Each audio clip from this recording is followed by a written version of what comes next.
By the time I reached the porch, my throat was tight enough that breathing felt like a task. The white wicker chairs still sat side by side, facing the water, one cushion slightly sunken where Grandma always sat. The wind chimes above the doorway jingled weakly, their sound thin without her soft laughter beneath it. I placed my hand on the doorframe and whispered, "Hi, Grandma," because I couldn't walk inside without saying something to her first. Not after all the years she was the only one who made me feel like I mattered. Inside, the house felt smaller than I remembered. Grief has a way of shrinking everything: ceilings, walls, people. The kitchen smelled faintly of oranges and lavender, her signature mix. For a moment, I let myself stand there, eyes closed, breathing it in as if scent alone could anchor me. But footsteps brought me back. My mother appeared in the doorway, lips pressed into a polite, paper-thin smile. "Oh, you're here." You'd think she might hug me, or cry, or at least pretend she was glad I'd flown across the country on one day's notice. Instead, she gestured vaguely toward the living room. "We need to talk." Brooke was already perched on the couch, tanned legs crossed, phone in hand, though she pretended not to be texting. Her face was made up just enough to look naturally beautiful, the kind of effortless perfection she'd been praised for since she was 12. My father stood near the window, back straight, jaw set, staring out at the row of 10 cottages that lined the water's edge. The same cottages that made up most of Grandma's life's work, the same cottages I had spent every summer maintaining with her, sweeping porches, repainting shutters, helping tenants move in and out, learning how each home had a different heartbeat. My heart dropped. They were already thinking about them, claiming them. I took a seat across from them, feeling suddenly like a stranger in the house where I'd learned to braid my hair and bake cornbread and fix a broken fence post without asking for help. All those small lessons that ended up becoming the backbone of the life I built miles away as a software engineer in Austin. A life I chose because independence was safer than needing people who didn't notice when you slipped through the cracks. My father cleared his throat, a sound I'd heard before every disappointment he ever delivered. "We've discussed the estate." Estate. Not Grandma. Not her name. Not her life. Estate. My mother folded her hands on her lap. "We're going to take care of everything. The cottages, the finances, her belongings, all of it." I blinked. I thought we'd go through things together." She smiled coolly. "There's no need for that." I felt the air leave my lungs, slow and heavy. Did she leave a will? Brooke let out a soft scoff, as if I'd asked something offensive. My mother didn't even hesitate. "No, there's no will. Everything passes to us automatically." Automatically. Like none of it mattered. Like 40 years of love and community and service were something you could just scoop up and claim without blinking. "But she talked about updating her paperwork," I said quietly. "She told me months ago she was organizing everything." My parents exchanged a look. A quick, sharp one, the kind that says, "She remembers more than we wanted her to." My father's voice tightened. "She must not have done it." "She would have told you if she had," Brooke added, flipping her hair. "She wouldn't hide something from you, right?"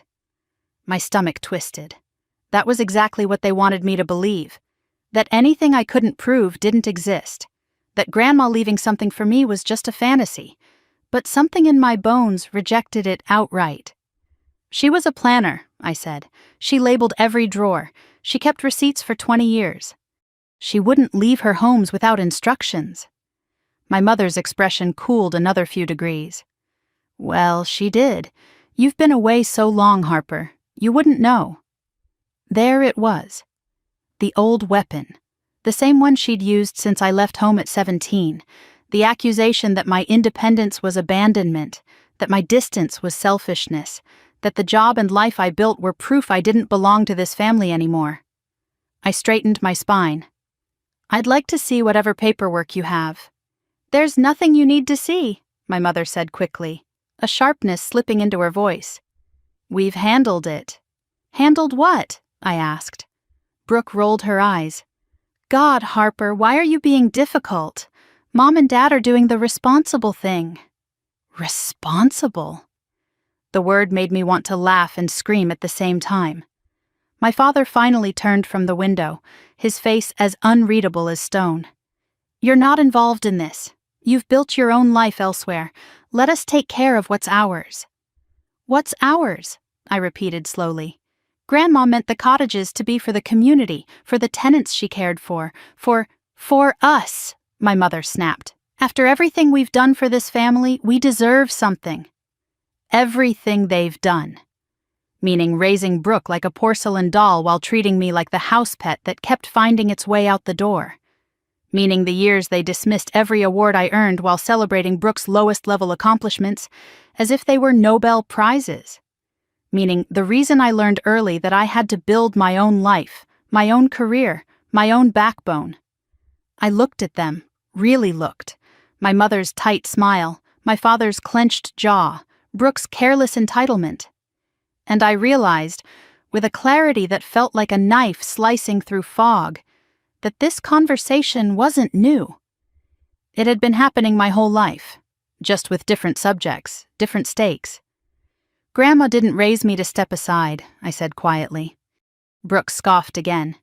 She raised you to fix things and paint shutters. Congrats. My hands curled into fists in my lap, but I didn't let anger speak for me. I learned long ago that anger only made them feel justified. What they couldn't stand, what always unsettled them, was honesty spoken without shaking. I want to see her documents, I said again, steady. My mother stood abruptly, gathering a stack of folders from the coffee table. There's nothing here for you. I reached for them, but she pulled back sharply, her lips tightening like she was hiding something inside them. And then she said it, the line that snapped something open inside me. You should be grateful we're not asking you to help pay for the funeral. The room went silent. Even Brooke froze, as if she knew their cruelty had crossed a line.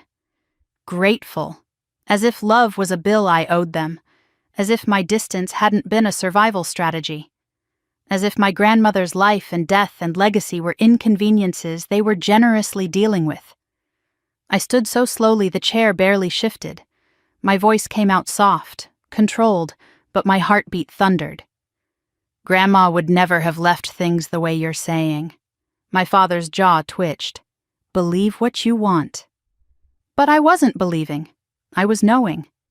I grabbed my keys, shaking now not from fear, but from the electric voltage of resolve. I'm staying at the cottages tonight, I said, and I'm going to find out the truth. Brooke rolled her eyes again, but this time something flickered behind the arrogance. Fear of what I might uncover, of what she and our parents already knew. My mother's voice turned cold as tile. Don't start trouble, Harper. I looked at her, really looked, the way you examine something that has been familiar your whole life but suddenly feels foreign. I'm not starting anything, I said quietly. I'm finishing what Grandma May intended.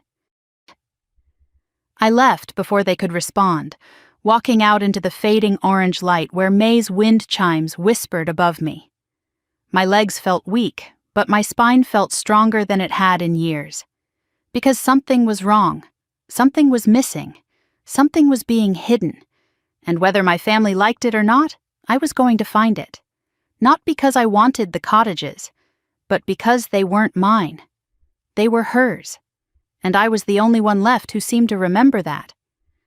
I hadn't planned on driving straight to the cottages after leaving my parents' house, but my body took the turns without asking my mind for permission. The sun was dipping low by the time I pulled up beside Cottage 1, casting the row of pastel homes in soft coral light. The Florida Keys had a way of looking peaceful, even when your life was tilting off its axis, and for a moment I stood there trying to breathe through the tightness building in my chest. The cottages had always been my refuge. Every summer from age 7 to 17, I'd spent weeks here with Grandma May, sanding porch rails, trimming bougainvillea, fixing shutters that blew off during storms, painting trim in shades she called joyful and tacky. She believed houses were like people, the ones that carried the most stories needed the most care. And these 10 little houses carried decades of them. I walked toward cottage 4, where the gravel crunched under my shoes, and the air smelled of grilled fish from a neighbor's porch. It should have felt like home, but something about the quiet felt watched, like the walls were holding their breath. Then I saw him. Mr. Ramirez stood on his porch, watering his tomato plants the way he always did at dusk. He'd rented cottage 3 for almost 15 years. Retired Coast Guard, late 60s, tan as leather, always wearing the same faded fishing hat. When he noticed me, he lifted a hand. "Harper Lane," he called out, his voice warm but cautious. "Haven't seen you in a long time." I stepped closer to his porch steps. "Hi, Mr. Ramirez." He set the hose aside and leaned against the railing, studying my face the way people do when they want to understand how much you're hiding. "You all right? You look like someone stole your compass." It was such a simple thing to say, but it hit hard. I swallowed and nodded. "Just a long day." He didn't push. Good men rarely do. Instead, he motioned me to sit beside him on the steps. I did. "You hear about May?" he asked softly. I nodded. "Yeah." "She was a good soul," he said, eyes lifting toward the orange horizon. "That woman saw the best in broken people." I blinked against the sting in my eyes. "She did." After a moment, he sighed. "Your parents came by the day after she passed. Told folks they'd be taking over management." My heart thudded. "Already?" He nodded once. "Sounded like they had plans, but not the kind your grandmother would approve of." The ache in my chest sharpened. "Did Grandma ever talk to you about a will?" He went quiet for a long beat. Then he nodded again, slower this time. "She said she was meeting someone to make it official. Said she didn't want these homes falling into the wrong hands." My breath caught. "She said that?" His eyes met mine with the kind of sincerity that doesn't bend. Clear as day. A warm breeze drifted past us, carrying the scent of jasmine. But something cold was climbing up my spine. If she truly signed something, then my parents were lying. Not mistaken. Lying. Mr. Ramirez patted my shoulder. "May trusted you, Harper, more than anyone." I looked down at my hands, remembering the way she used to squeeze them when she told me she believed in the life I was building, even when my own parents didn't understand it. He stood up slowly. "You let me know if you need anything. These houses, they've been hurting without her. They could use a fighter again." His words stayed with me long after he disappeared into his cottage. I walked toward the shoreline behind Cottage 7, where the sky reflected on the water in melted shades of gold and crimson. This place used to be magic. It still was, but it felt cracked at the edges, like grief and deceit had seeped into the soil. As I stood there, something caught my eye. Brochures scattered near the side of the cottage, half tucked beneath a potted plant. I knelt to pick them up. Real estate brochures, upscale coastal properties, investment opportunities. Flip-ready homes. Cold washed through me. My parents had denied talking to a realtor, denied discussing sales, denied everything. But these brochures were fresh. These weren't here last month when I visited Grandma May. So why were they here now? A door creaked behind me, and I turned to see Lila, the young woman from Cottage 6, peeking out. "Harper?" she whispered. I stood. "Hey, sorry, didn't mean to scare you." She stepped outside, nervously twisting a hair tie around her wrist. "I'm really sorry about your grandmother. She was like sunshine." I smiled sadly. She really was. Lila hesitated before speaking again. "I'm not sure if I should say this, but there's been someone hanging around here. Not your parents. Someone else." I frowned. "Who?" "I don't know. Young guy, maybe 20s or 30s. I saw him by the storage shed 2 nights ago. He left when he realized I noticed." Her voice dipped. "He had a key." That cold feeling turned icy.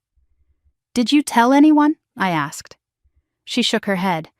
"I didn't know what it meant, but your parents have been coming and going a lot this week, and it felt weird. Weird. No, It felt like motive.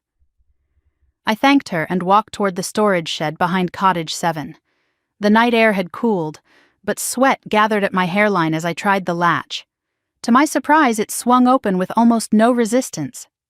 The light inside flickered to life, revealing shelves of carefully labeled boxes, gardening tools, old tax returns, paint supplies. Grandma May labeled everything, so it didn't surprise me to see a box tucked neatly on the top shelf labeled, "Financial Records. Keep secure." I reached for it. The cardboard was dusty but intact. Inside were ledgers, rental agreements, receipts, every tenant payment she'd ever recorded. She kept detailed logs of repairs, including dates, contractors, and amounts. But as I thumbed through the most recent entries, my breath hitched. The handwriting changed. The careful loops and curls of May's letters gave way to sharp angles, rushed strokes. Someone else had been writing in these ledgers, fabricating repair bills, recording massive expenses that tenants later told me never happened, thousands missing. I sank onto the bench inside the shed, legs trembling.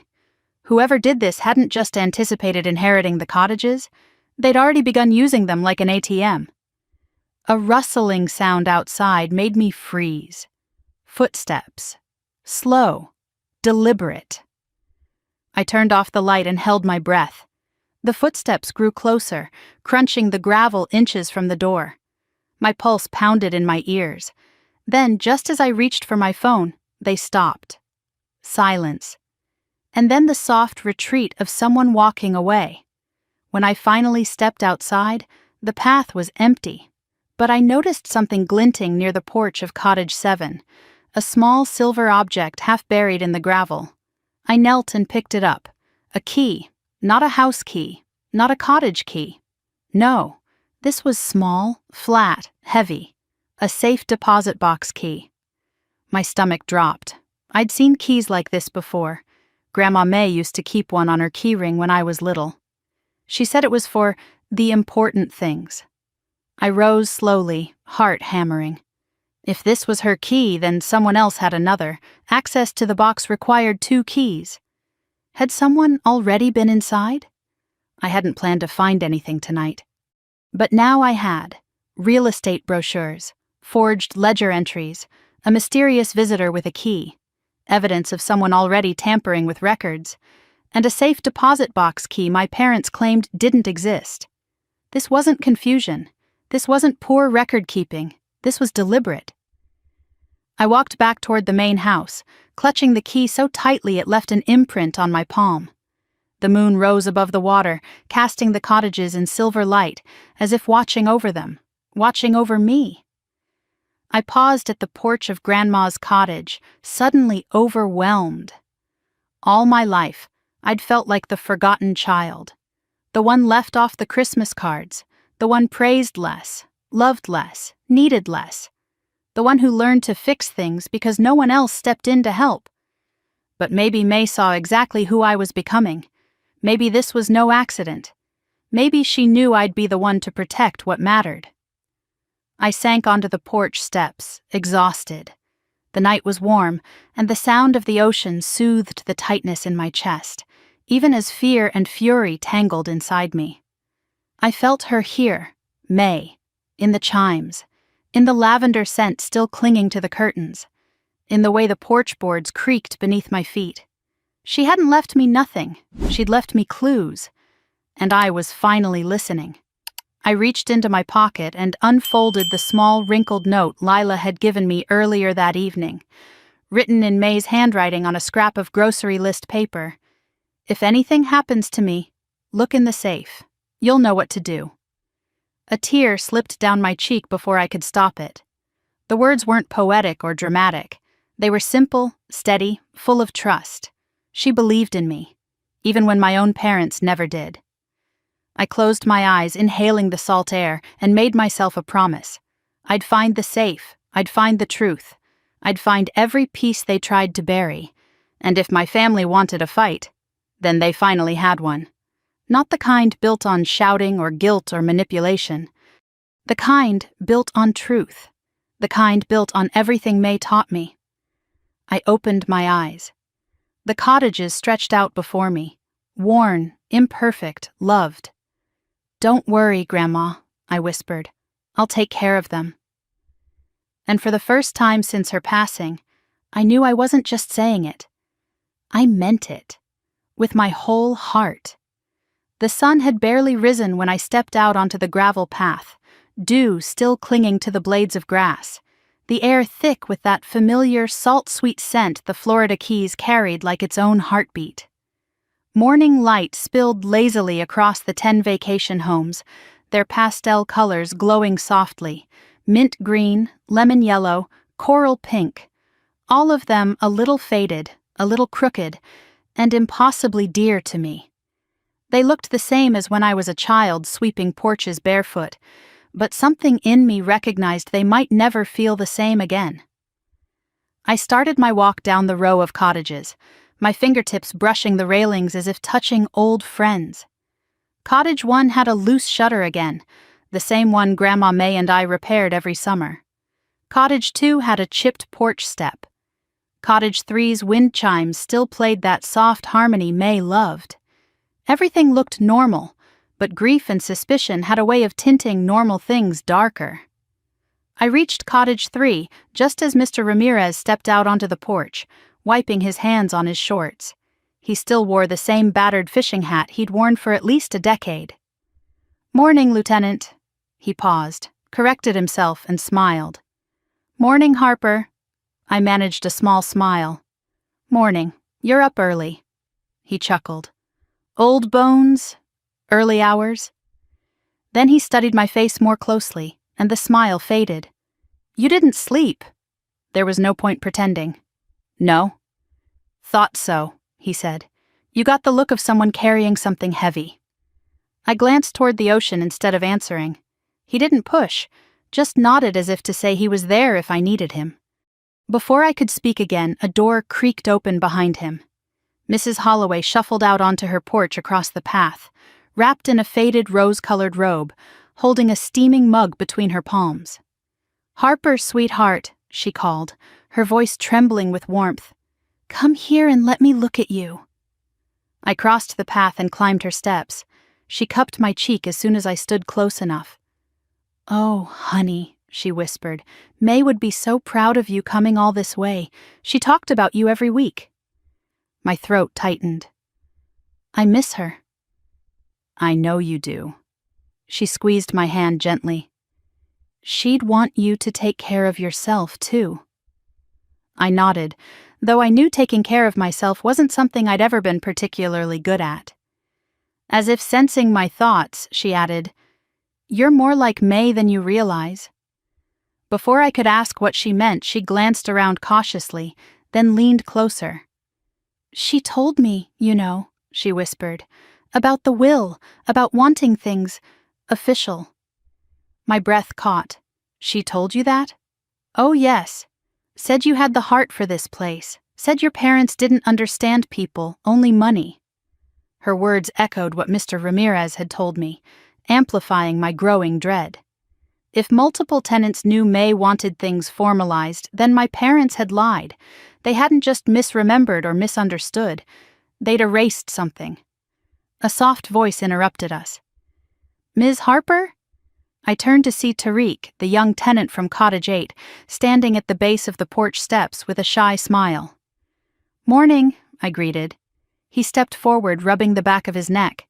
"Lila told me you were here. We just wanted to say, May helped us when no one else did. She kept our rent low when my mom was sick. If you need anything from us, anything, you just ask." His sincerity was so open, so raw. It lodged itself inside my heart. "Thank you," I whispered. My tenants, no, Grandma's tenants, were more than neighbors. They were people she'd chosen to shelter, guide, and love, and now they were trusting me. By the time I left them and continued down the row, the sun was higher, casting sharp shadows beneath the palms. But the warmth did nothing to settle the chill running down my spine. The cottages felt familiar, yet wrong in ways I couldn't quite name. At Cottage 4, I noticed something that made me stop cold. A brand new AC unit. Shiny, pristine. not from any company May usually used. She always hired local contractors she trusted, men she fed banana bread and paid extra during hurricane season. This unit was expensive, modern, installed recently. But Mr. Ramirez had told me no repairs had happened. The ledger entries I'd seen last night came back to me, fabricated repairs, inflated costs.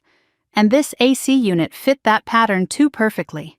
Someone had installed it not to help tenants, but to justify withdrawals. Anger simmered beneath my ribs. I needed answers. I walked toward the main house, where I kept the safe deposit box key tucked securely in my pocket. But instead of going inside, I stopped at the porch swing. Memories tugged at me.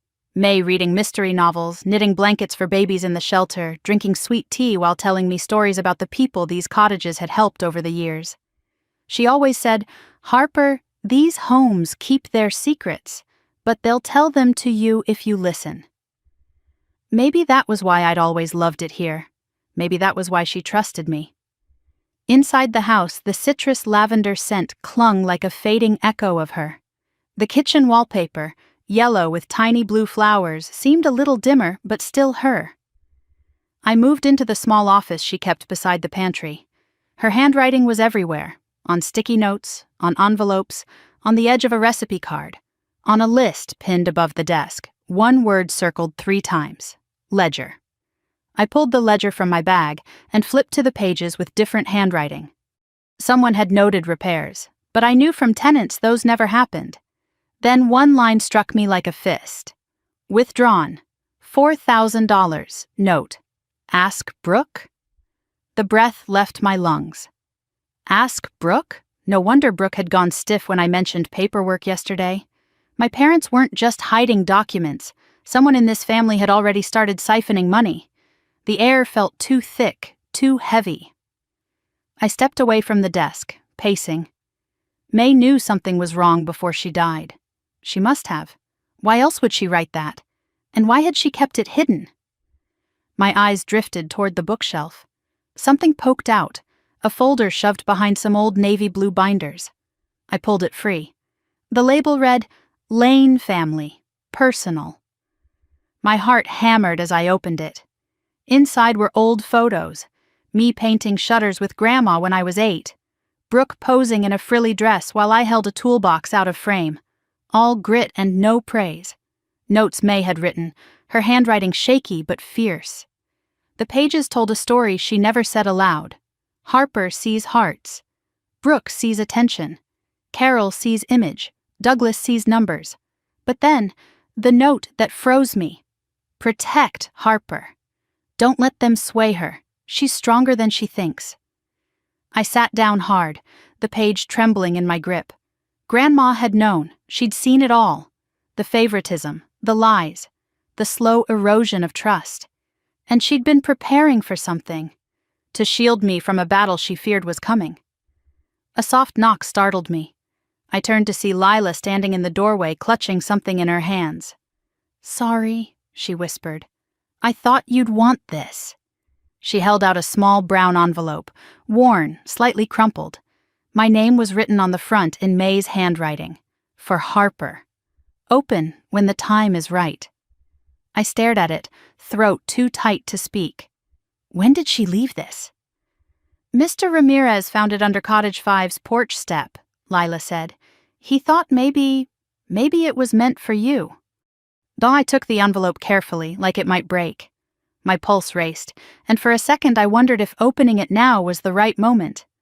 But something in my gut said no. Not yet. I slipped it gently into my pocket.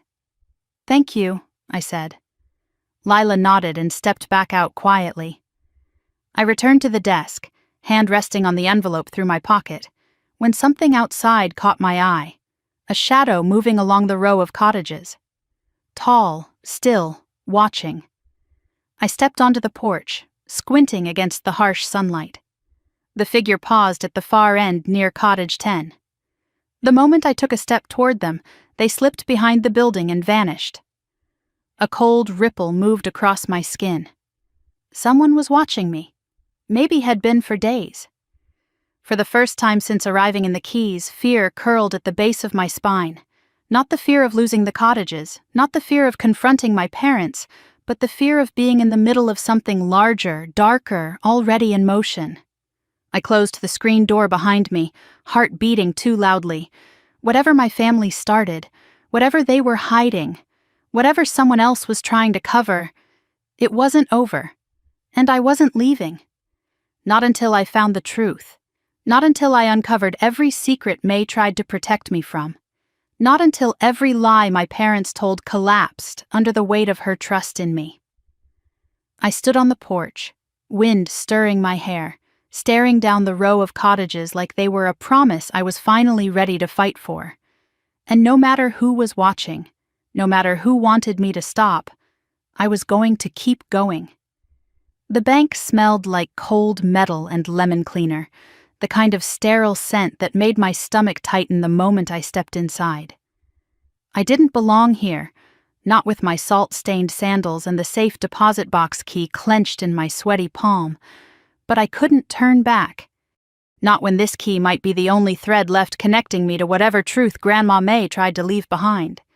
The teller, an older woman with silver curls and warm brown eyes, looked up as I approached. Her name tag read, Donna, written in neat cursive. "Morning," she said gently. "How can I help you?" I swallowed. I think my grandmother had a safe deposit box here, under her maiden name, May Hollister. Her expression softened instantly. "Oh, sweetheart, I knew May for over 20 years. I'm very sorry for your loss." My throat tightened. "Thank you." She motioned me closer. And yes, she did have a box. She used it more often in the last few months. I wondered why. My pulse kicked. "Can I see it?" She hesitated only a second before nodding. "If you have a key." I held out the small silver key. It felt heavier now than it did last night. Donna examined it, then gave a sad smile. "This is hers," she said quietly. "Follow me." She led me past the teller counters, through a locked door, and down a narrow hallway that hummed with the sound of fluorescent lights. The walls were lined with small metal doors, rows and rows of them like a library of secrets. When Donna stopped at box 314, she paused. "This requires 2 keys," she explained. "Yours and the bank's." She inserted her key, then nodded for me to insert mine. My hand shook slightly, but the key slid in smoothly. Together we turned them. The mechanism clicked. Donna stepped back. "Take all the time you need." She left me alone with the open box, and I pulled the long metal drawer out, placing it on the small table in the corner. Inside was a manila folder, a small flash drive, and a leather-bound notebook tied with a thin ribbon. My heart sped up. I opened the folder first. Documents. So many documents. Rental summaries from the past year, bank statements, copies of tenant agreements, and then, even though I was bracing myself, not prepared for what I saw, a draft of a will. Typed, organized, with Grandma's name and details at the top, but unsigned. My breath escaped in a shaky exhale. It wasn't worthless. Drafts showed intent. But without a signature, without witnesses, without the official page, it wasn't enough to prove anything in court. I forced myself to keep going. Behind it were handwritten notes in May's neat script, dated weeks before her death. Final will signing Thursday. Notary, Ellis Rowan, witnesses, CP/MS. My pulse hammered. She had signed something. She had notarized something. So where was the final document? Why was only the draft here? I untied the ribbon around the leather-bound notebook and opened it. Pages of thoughts, reminders, small doodles, weekly grocery lists. And then toward the middle, her handwriting changed. Slanted, urgent. "If they find this before you, the will may disappear." I stared at those words until they blurred. Disappear. She knew. She suspected. A chill crept down my spine. She was trying to warn me. I turned the page carefully. There were indentations, as if she had written something hard enough to leave marks even after tearing the page out. I shaded it with the side of a pencil lying on the table. Words slowly appeared in the graphite. "Don't trust them." My knees went weak. I gripped the edge of the table until the shaking stopped. Them, my parents, or someone else. I rubbed my eyes and reached for the flash drive. It was small and black, the type May never would have bought herself. I plugged it into my laptop and waited. A few folders appeared. Cottages, ledgers, legal keepsafe. My stomach flipped at the last one. I opened it. Inside was a document titled Final Will Signed, PDF. My breath stopped. I clicked. The screen flashed. Error, file corrupted. I tried again. Corrupted. I clicked Properties. The metadata loaded slowly, lines of information filling the window. Created, Thursday. Time 4:12 p.m. Location, May's home laptop. Last accessed, my heartbeat stalled. Last accessed by carol.laneinternetmail.com. Time, 2 days after May died. My mother had accessed this file. My mother had touched the will. My mother had deleted the only digital copy. Something inside me cracked. I leaned back in the chair, closing my eyes as the full weight of betrayal pressed down on me. I thought of her face last night. Tight smile, curt tone, dismissive shrugs. We've handled it. Yes. They had handled it. Too well. I gathered the flash drive and documents, placing everything carefully back in the folder. When I stepped into the hallway again, Donna gave me an encouraging nod. I hope you found what you needed, she said softly. I didn't trust my voice, so I only nodded and walked out into the sunlit parking lot, where the heat wrapped around me like a blanket I didn't want. I sat in my car, hands on the wheel, staring at the dashboard without turning the engine on. My heart was breaking and hardening at the same time. I thought I was alone until a buzz from my phone made me jump. A message from an unknown number. Stop digging, Harper. I swallowed, the back of my neck prickling. Another message popped up. You won't like what you find. Fear curled tight in my gut, but anger burned through it almost immediately. I refused to let a coward behind a blocked number scare me off. I put the car in drive and headed straight to May's cottage. I needed to think. I needed to spread everything out, map it, understand it. Mom's access to the file, the missing final will, the handwritten notes, the new AC unit, the forged ledger entries, the real estate brochures, the strange man with a key, the tenant stories. Every piece pointed in one direction. Somebody, maybe several somebodies, wanted this entire estate cleaned out, erased, stripped, and sold before I got home. When I reached the cottage, I went inside and dropped the manila envelope onto the dining table. Papers slid out, wills, drafts, ledger copies, handwritten lists. I spread the evidence out like puzzle pieces. Draft will, signed will metadata, bank records, tenant notes, handwriting discrepancies, missing financial entries, safe deposit logs, forged repairs, unauthorized access. There were too many matching lines, too many coincidences, too many hands touching what wasn't theirs. My phone buzzed again. This time it was a voicemail notification. I pressed play. A pause. A breath. Then a distorted voice, male, low, threatening. You should have stayed away. The line clicked off. My chest tightened. Whoever this was, they didn't want me getting closer. But they were too late. I walked to the window, staring out at the cottages glowing in the late afternoon sun. These were more than rentals.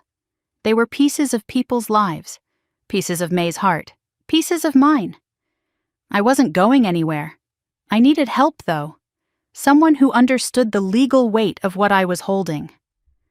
I grabbed my keys, snatched the folder from the table, and drove straight to Andrea Sloane's office. Andrea greeted me in a crisp navy blazer, her expression calm but alert. She cleared space on her desk, and I laid everything out in front of her. She read silently, piece by piece, lips tightening with each new document. When she finally looked up, her voice was low but steady. Harper, she said, this isn't just suspicious. This is criminal. I swallowed hard. I know. And you need to understand something else. She tapped the shaded pencil indentation of May's warning. People don't destroy a will unless they have something to lose. I nodded. They were going to sell the cottages. Andrea sighed. And they still might try. My throat tightened. I won't let them. She studied me, then leaned back. We need witness statements. The notary. The 2 witnesses she listed. Anyone who saw activity around the time of her death. I nodded. And, she added, we're filing an injunction before anyone touches a single property document. A rush of relief and fear hit me at once. Finally, someone was on my side. Someone who believed me. Someone willing to fight. When I left Andrea's office, the sun was already low, casting long shadows over the street. I pulled into the driveway of the cottages just as the first hints of twilight settled in. I turned off the engine, listened to the chirp of frogs, the whisper of the breeze. A sound came from the side of cottage 2. A footstep. Slow, deliberate. My breath stilled. I stepped out of the car, gripping my bag tightly. Hello? I called out. No answer, but I felt eyes on me, watching, measuring. A figure shifted behind the cottage, tall, broad-shouldered, moving with unsettling ease. And then they slipped out of sight. I stood frozen, heart hammering, the final slant of sunlight turning everything around me gold and ominous. Whoever that was, they weren't just trying to hide the truth. They were trying to erase it. And they weren't finished. Neither was I. I found the drawer open before I even reached the office. Papers that had been neatly stacked the night before were scattered across the floor like someone had ransacked the room in a hurry. My stomach lurched as I stepped inside, scanning the mess for the documents I'd left on the desk. May's ledger copies, the suspicious repair invoices, the notes I'd collected from tenants. All of it was gone. Completely gone. For a moment I just stood there, breathing too fast, every instinct in my body tightening the way it had when I was a kid bracing for one of my father's cold, quiet lectures.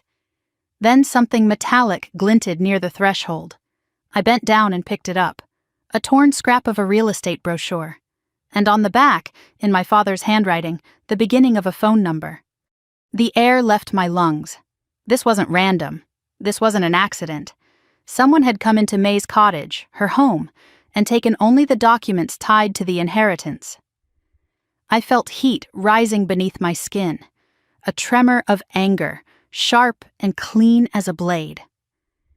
I grabbed my keys, stormed out of the cottage, and didn't stop moving until I reached my car. The drive to my parents' house blurred into a smear of palm trees and headlights. By the time I slammed the car door shut in their driveway, my hands were shaking so badly I had to curl them into fists just to keep them steady.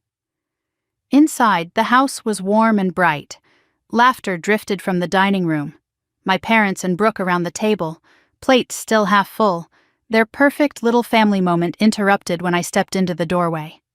My father turned first, irritation flickering across his face before he replaced it with a tight, practiced smile. "Harper, didn't expect you." My voice came out cold.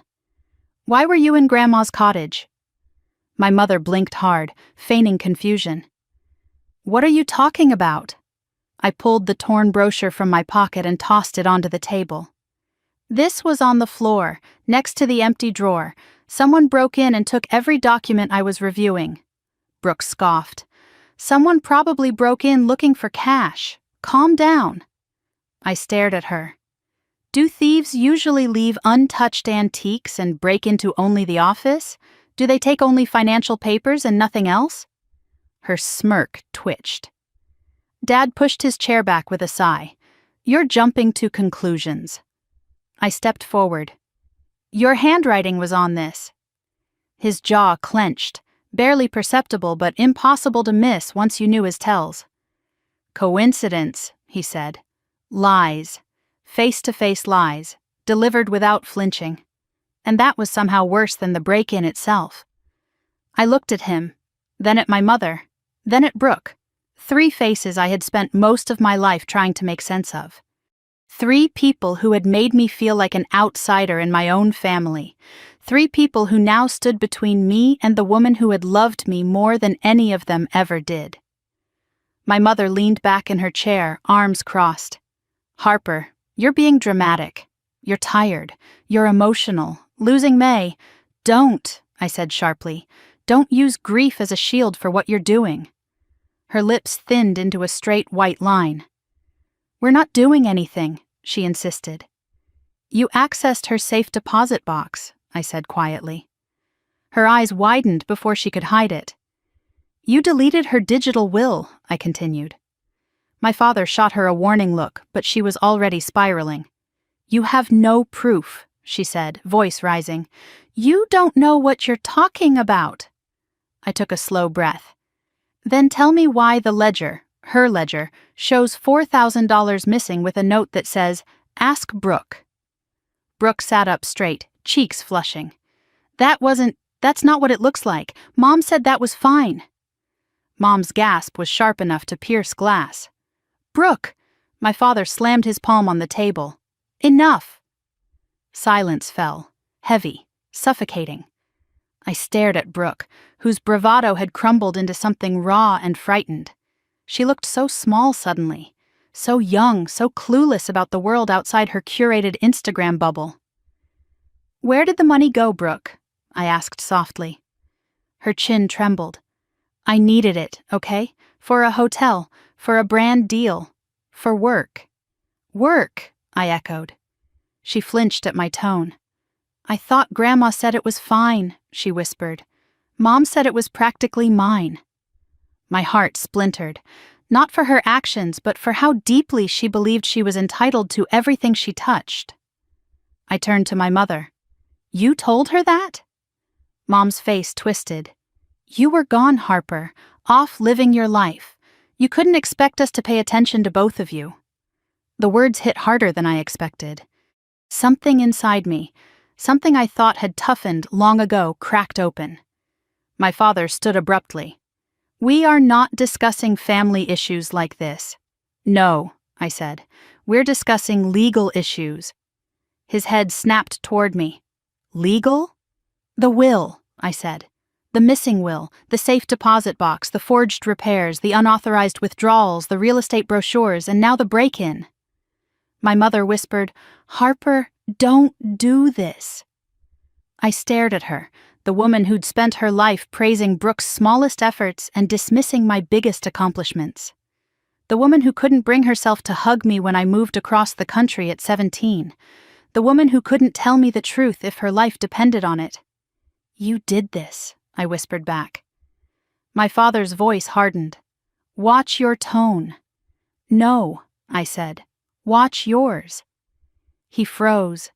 I exhaled slowly, letting years of hurt sift through me before settling into something solid, something that felt almost like peace.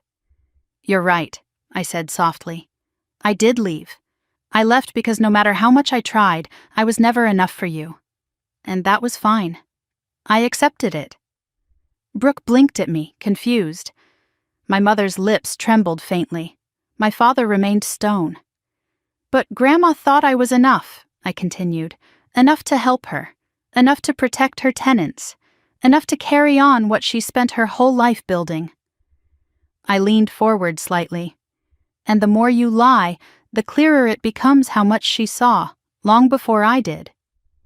Something flickered in my father's eyes, something like fear. I straightened. I'm not backing down. And what do you think happens now? He asked, voice sharp. I looked him directly in the eyes. I file. I take everything I have to court. I let a judge see the truth. My mother's hand flew to her mouth. Brooke made a soft, wounded sound. My father glared. You would tear your family apart for some run-down cottages? I swallowed hard. No. I'm stopping my family from tearing itself apart. For a moment, none of them moved. None of them breathed. Then I turned toward the door. My mother called after me. Harper, wait! But I didn't. Outside, the night air hit me like a wave. Humid, salty, real. I leaned against my car for a moment, letting the tension drain from my shoulders. I drove back to the cottages with the windows cracked, letting the breeze cool my face. My anger slowly melted into something softer. Sadness, maybe. Or resignation. or the acceptance that no matter how this ended, my relationship with my family would never be the same. When I pulled into the gravel lot, the cottages glowed under the porch lights, each one a small beacon of memory and promise. I stepped out of the car, shoulders aching from the weight of everything I'd just confronted. Mr. Ramirez was sitting on his porch again, his face dipped in shadow. When he saw me, he stood.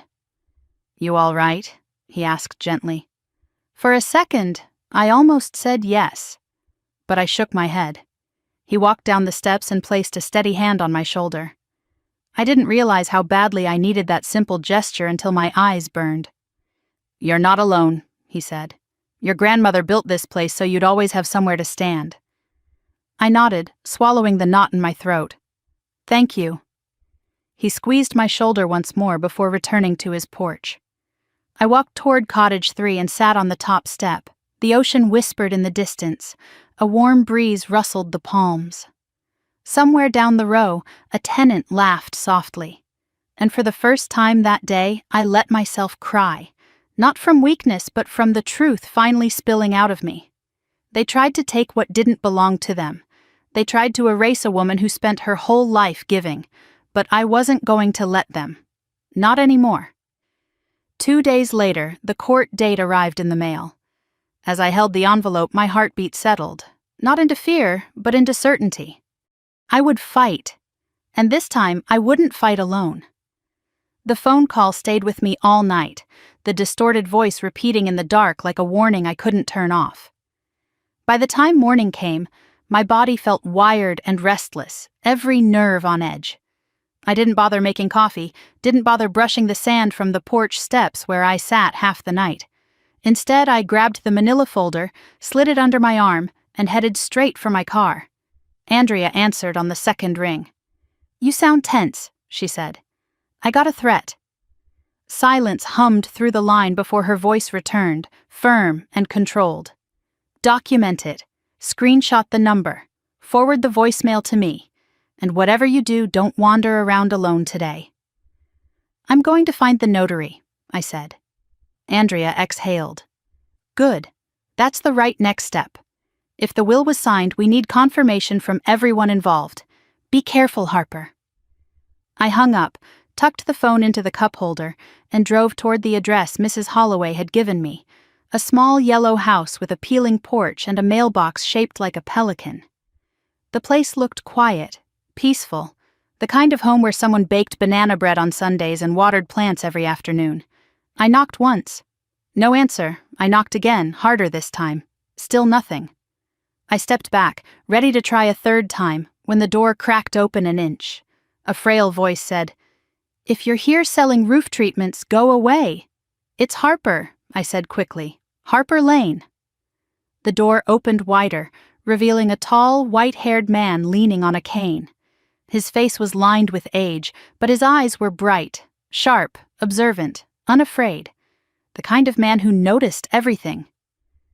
"You're May's granddaughter," he said before I introduced myself. My breath caught.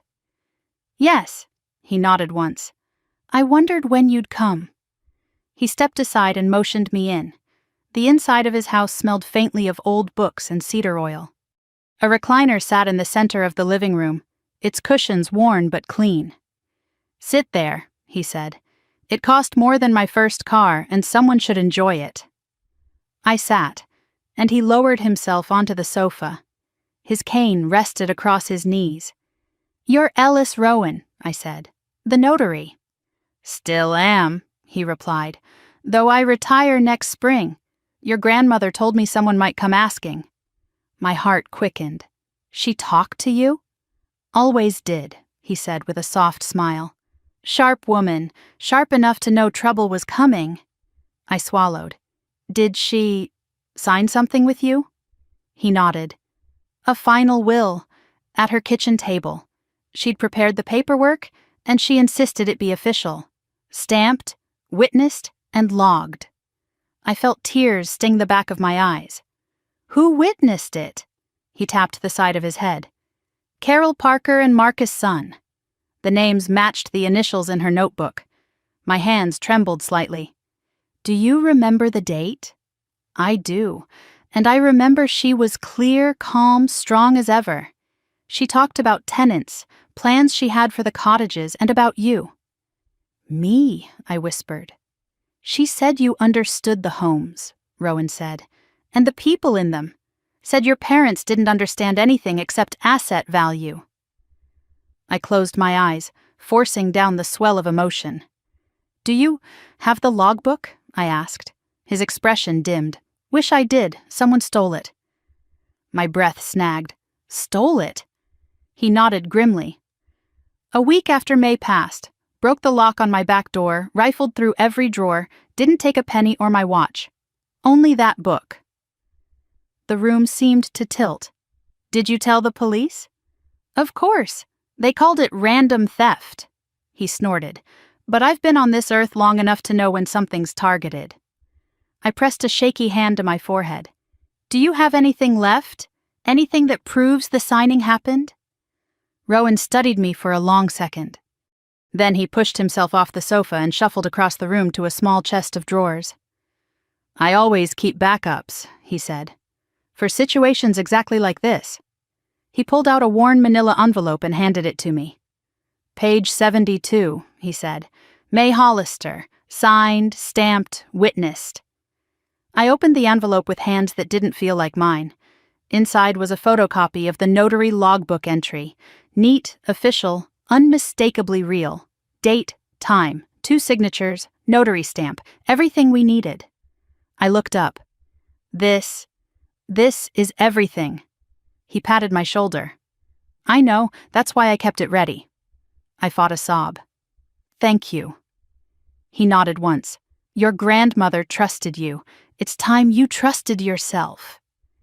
When I stepped out of his house 20 minutes later, sunlight hit me hard.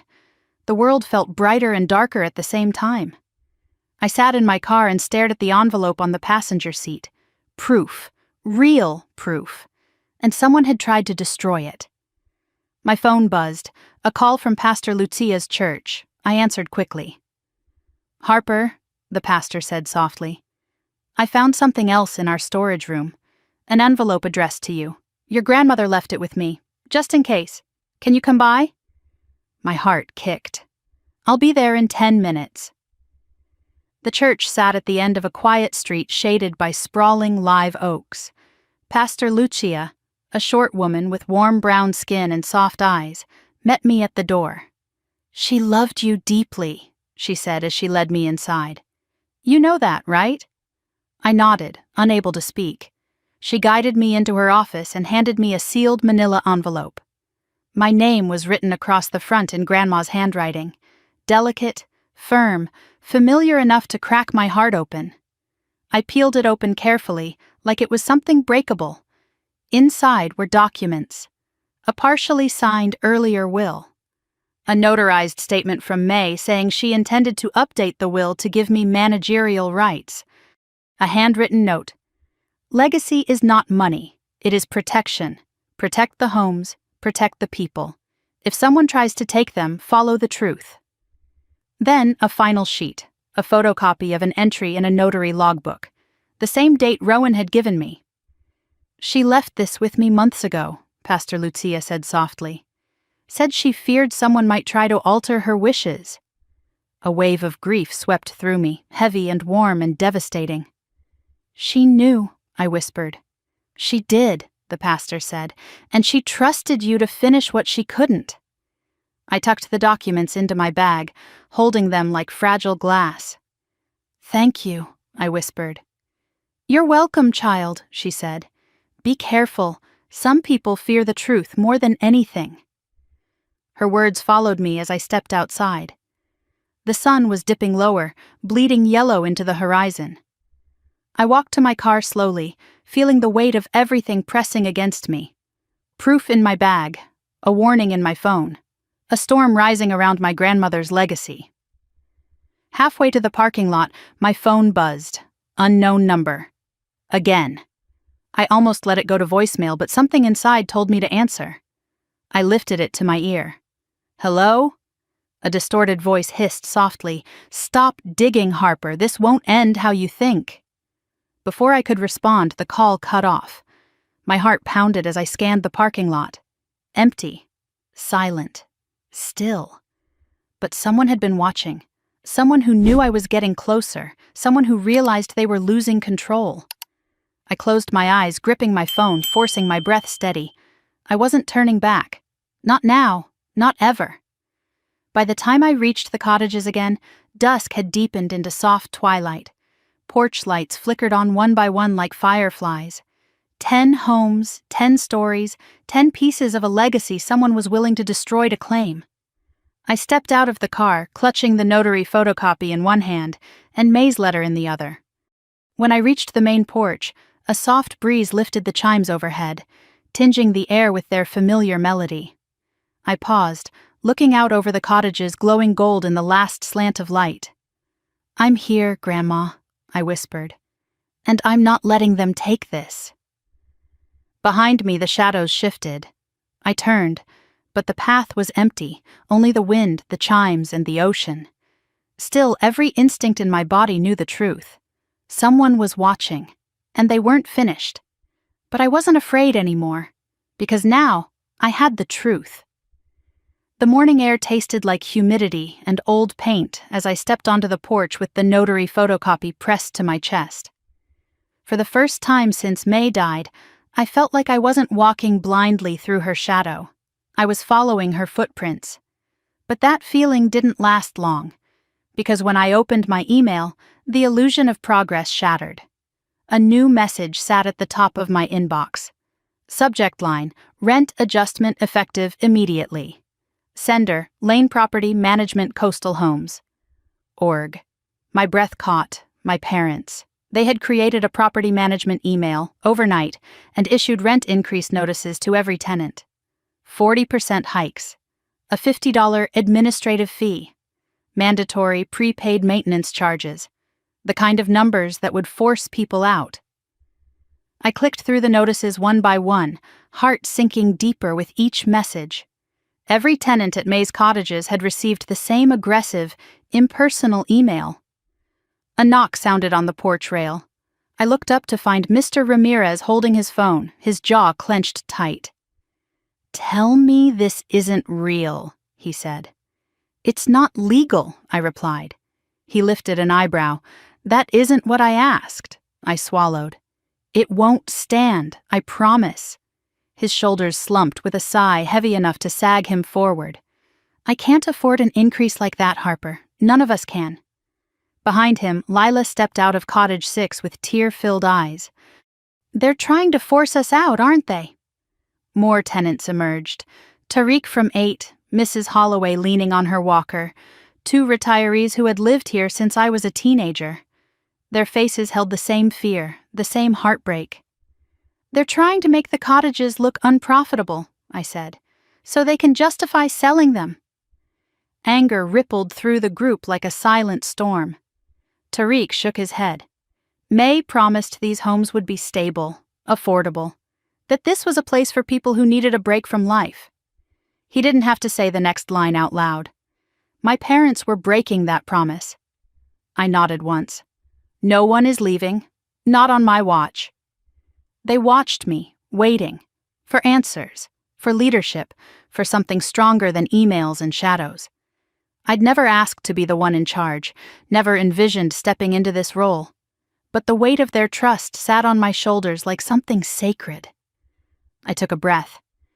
"Everyone meet me tonight on May's porch, 7 o'clock. Bring any notices, emails, anything new." They nodded one by one, each expression softening into a glimmer of hope.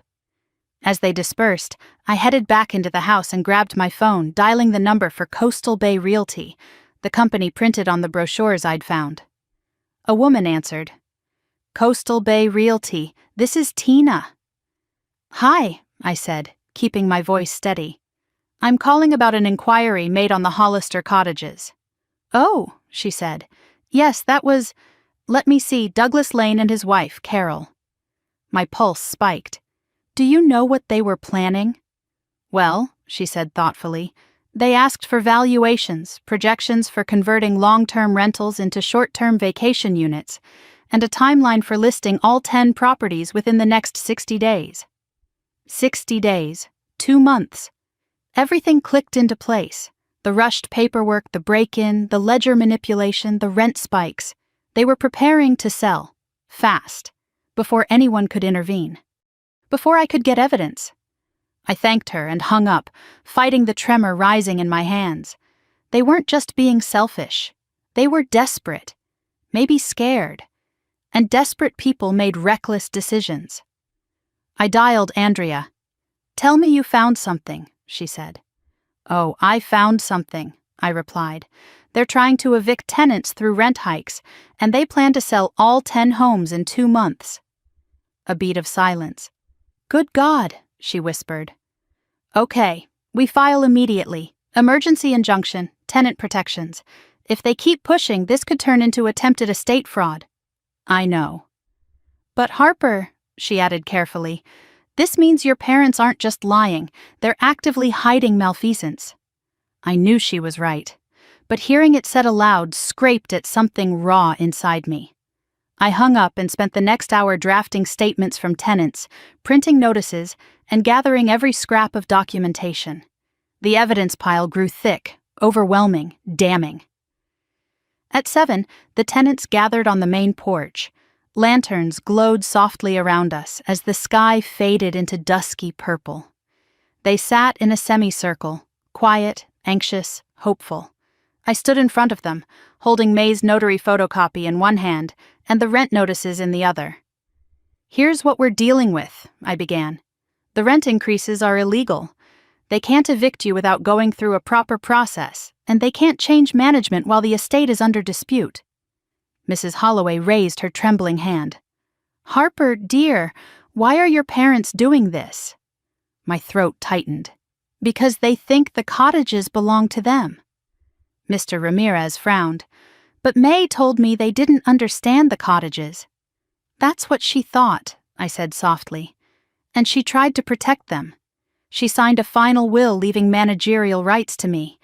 But that will has disappeared." Gasps rippled through the group. "Someone took it," I said. "But I have proof it existed. Proof it was signed. Witnesses who were there, and a notary who still remembers everything." They stared at me, stunned. A wave of determination, fierce, protective, rose in me. "I'm filing to stop this," I continued. "But I need all of you. Witness statements, letters, anything that shows what May intended. Anything you heard, saw, or suspect." Tariq immediately stepped forward. "I saw your parents sneaking into the shed 2 nights before May passed." Mr. Ramirez nodded. "They came after dark, went into the office, stayed nearly 30 minutes. They weren't checking on her. She was already asleep." Lila raised her hand timidly. "I saw a man I didn't recognize walking behind the cottages with a key. He didn't belong here." Mrs. Holloway leaned forward. "May told me she locked her last will in a place only you would think to check." I felt my breath hitch. "She told you that?" "Oh yes," she said. "Said she trusted your sense, trusted your integrity." My throat closed with emotion I didn't expect. We spent the next hour collecting everything. Stories, receipts, suspicious encounters, overheard arguments, tenants' old letters from May promising affordable rent. By the time the group dissolved into the night, the evidence folder was twice as thick as before. I sat alone on the porch afterward, the chimes whispering overhead. "You're doing the right thing," a voice said behind me.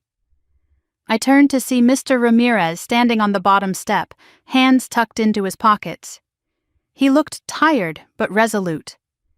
"When your grandmother got older," he said, "she said the cottages weren't buildings. They were people's second chances. Their first hope. Their last hope." I swallowed. "I know." He studied me with eyes full of something like pride. "You're her girl. She knew you'd do what was right." The lump in my throat made speaking difficult. "I'm trying." He nodded and turned toward his cottage. "Try harder. It's time." When he disappeared into the night, I sat there listening to the waves, the wind, the distant murmur of tenants settling back in. And for the first time since arriving, I didn't feel like a visitor. I felt responsible. Responsible in a way that was terrifying and empowering at the same time. I went inside, set the evidence folder on the dining table, and began drafting an affidavit summarizing everything I'd collected. Hours passed, words blurred, my handwriting drifted, but I didn't stop. Around midnight, my phone buzzed, another unknown number. I stared at the screen, pulse throbbing. Then I answered. A slow, deliberate exhale crackled on the other end. "You're making this harder than it needs to be," the distorted voice murmured. "Turn back before someone gets hurt." Cold sank through my veins. "Who is this?" "Someone who knows you don't belong here," the voice hissed, "and someone who's not afraid to make you leave." The line went dead. I sat stiffly, phone still pressed to my ear, heart pounding a hard, steady rhythm. The house creaked softly behind me. Something shifted in the shadows. A reflection flickered in the window, a tall silhouette standing near the porch steps before slipping into the darkness. I rose slowly, every instinct on high alert. I walked to the window. Nothing. Just the wind, just the dark, just the ocean. But I knew better. Someone was watching, following, waiting. My parents weren't working alone, and I was officially in the middle of something much bigger, much uglier, than a family dispute. I closed the curtains, locked the doors, and whispered into the silent house. I'm not backing down. Because if someone was willing to threaten me, break in, and erase May's wishes, then they were afraid, and that meant I was getting close. Closer than ever. The morning after the threats felt unreal, as if the world had shifted a few inches to the left while I slept. The air was too still, the sunlight too bright, the quiet too heavy.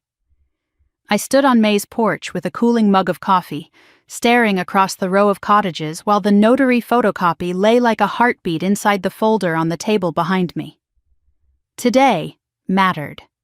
Today was the day I gathered official statements. If the will was gone, then witness testimony was everything. I didn't trust my parents. I didn't trust whoever was calling me. But I trusted the truth. And that had to be enough. I headed to Mrs. Parker's house first, walking past the soft crunch of gravel underfoot. She lived on the other side of the church, in a little house with bright pansies lining the front walkway, and a white porch swing that creaked when the breeze shifted. She opened the door before I could knock. "May's girl," she said with a smile that reached her pale blue eyes. "I was expecting you." I blinked. "You were?" "Oh, sweetheart," she said, stepping aside to let me in. "Your grandmother told us you'd be the fighter, said when things got difficult you'd know to stand up." The words hit deeper than I expected. I stepped inside, letting the scent of fresh lemon cookies and old books wrap around me. Mrs. Parker led me to her dining table where a single sheet of paper already sat waiting. "I wrote down everything I remember," she said. "The day of the will, what she said, who was there." "You remember the day?" I asked softly. "Of course. May was glowing. Said it was the first decision she'd made in a long time that felt right." Warm pride pooled in my chest. She handed me the page, bold handwriting, steady and clear despite her age. "I'll sign an affidavit," she added. "Swear to it, whatever you need." I exhaled. "Thank you. This means everything." She smiled and took my hand. "It's what May would want." I left with her statement tucked carefully in my folder and walked straight to Marcus' son's place. He lived above the bait shop near the marina, a cramped apartment that smelled of fish and coffee. He answered the door looking half awake and mildly annoyed until he recognized me. "Oh, May's granddaughter." "Yes," I said. "I need your help." He scratched the back of his neck. "This is about the will, right?" I nodded. "You were one of the witnesses." He opened the door and motioned for me to step inside. "May said this might happen," he said. "Said her family wouldn't take things well." I tried not to flinch at that. "Do you remember what she said that day?" He poured a cup of coffee for each of us before speaking. "She said she trusted you. Said you understood the community. Said you'd protect the cottages if anything happened to her." I inhaled shakily. She said that to both of you. She said it to anyone who listened, he replied, but mostly she said it with her actions.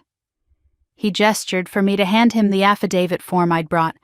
He read it carefully, then signed with a firm, steady hand. Thanks, I whispered. No problem, he said with a shrug. May did a lot for us. Time to return the favor. I stepped outside feeling stronger, steadier, more rooted in something real. With 2 witness statements secured, I headed back toward the cottages to organize everything before meeting Andrea. But as I turned the corner near Cottage 9, a flash of movement caught my eye. A man stood at the far end of the gravel path, tall, hood pulled low, motionless. He stared straight at me. Though I couldn't see his eyes, I felt them. Cold, calculating. My breath hitched, but I forced myself not to freeze. What do you want? I called out. The figure didn't move, didn't speak. I took 1 step forward. He took 1 step back. Another step forward. Another step back. Then he disappeared behind the corner of the last cottage. I ran toward the spot, heart pounding, adrenaline surging, but when I turned the corner, the path was empty. No footprints on the sand. No sound. No shadow. The air grew tight. My hands shook as I pressed the folder to my chest. I was being watched, more closely than ever. I walked briskly back to May's cottage. When I stepped inside, the phone on the wall began ringing immediately. My pulse spiked. I hesitated, then lifted the receiver. A soft inhale echoed on the other end. I didn't speak, neither did the caller, but the breathing was unmistakably deliberate, not panicked, not rushed, slow, precise. Then, finally, a voice. You're getting too close. My grip tightened on the receiver. Who are you? Silence stretched for 3 seconds. Then, you should have left when we told you. The line went dead. My stomach twisted, but I forced myself to move.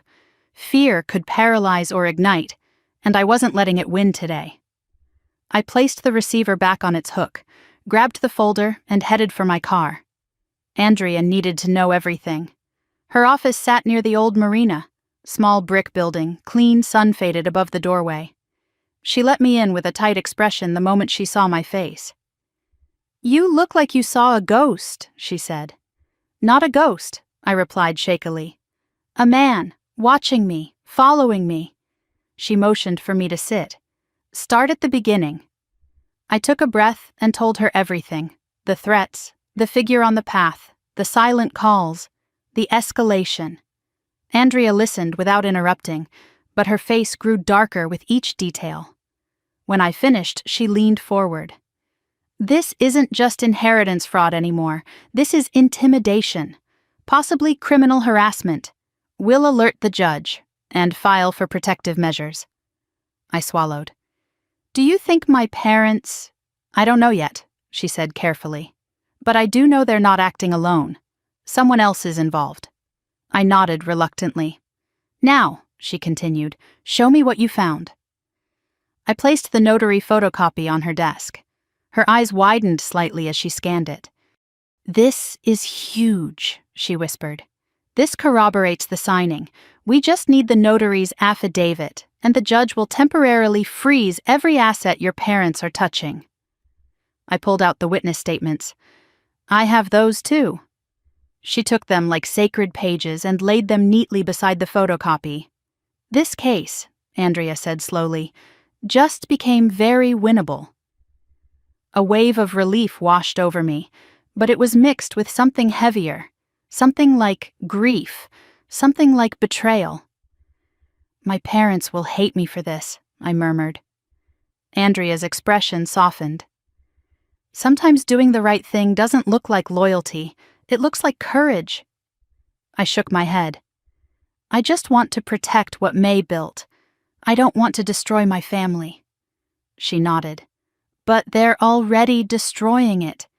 You're just trying to save what you can. Her words hung between us, painful and true.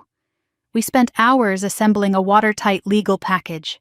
Affidavits, statements, timeline, evidence, notarized copies, photographs. When we finished, the folder was thick enough to weigh down my entire arm, and it felt like something alive, something powerful. When I left Andrea's office, night had already settled, the moon hanging full and pale above the marina. I drove home slowly, headlights carving narrow paths through the humid darkness. But when I pulled into the gravel lot, I stopped cold. The porch light of May's cottage was shattered.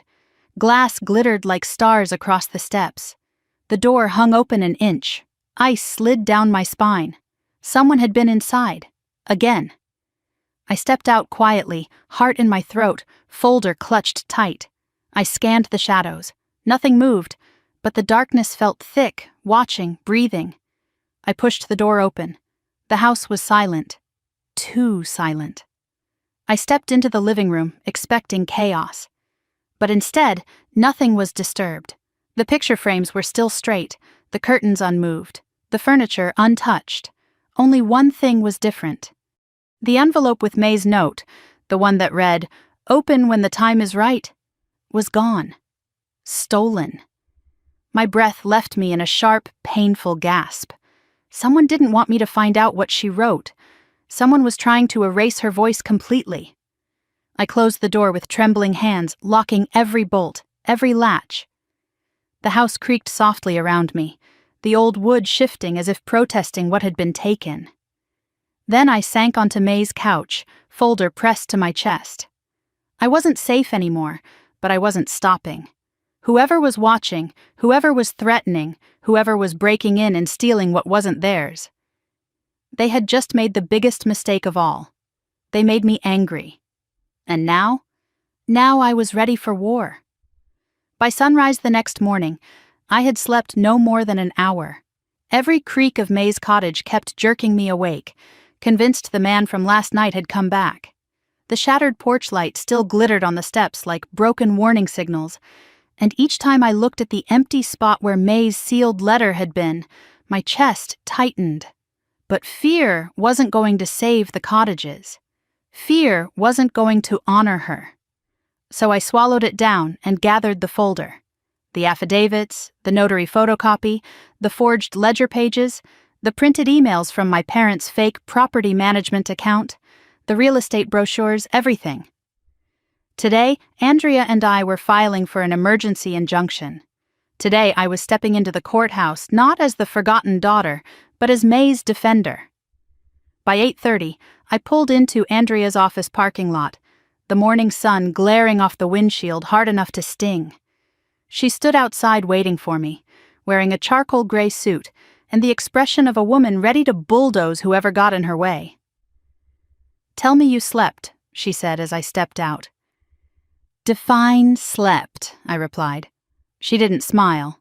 "Let's get to work." Inside, her desk was covered in legal forms, printouts, highlighted lines, and a thick binder she labeled Lane Estate, Emergency Filing. She motioned for me to sit, then opened the binder to the first section. "These affidavits are solid," she said. "The witness statements match the notary timeline perfectly, and the threats, well, they're evidence of intimidation." I exhaled. "Do you think the judge will grant the injunction?"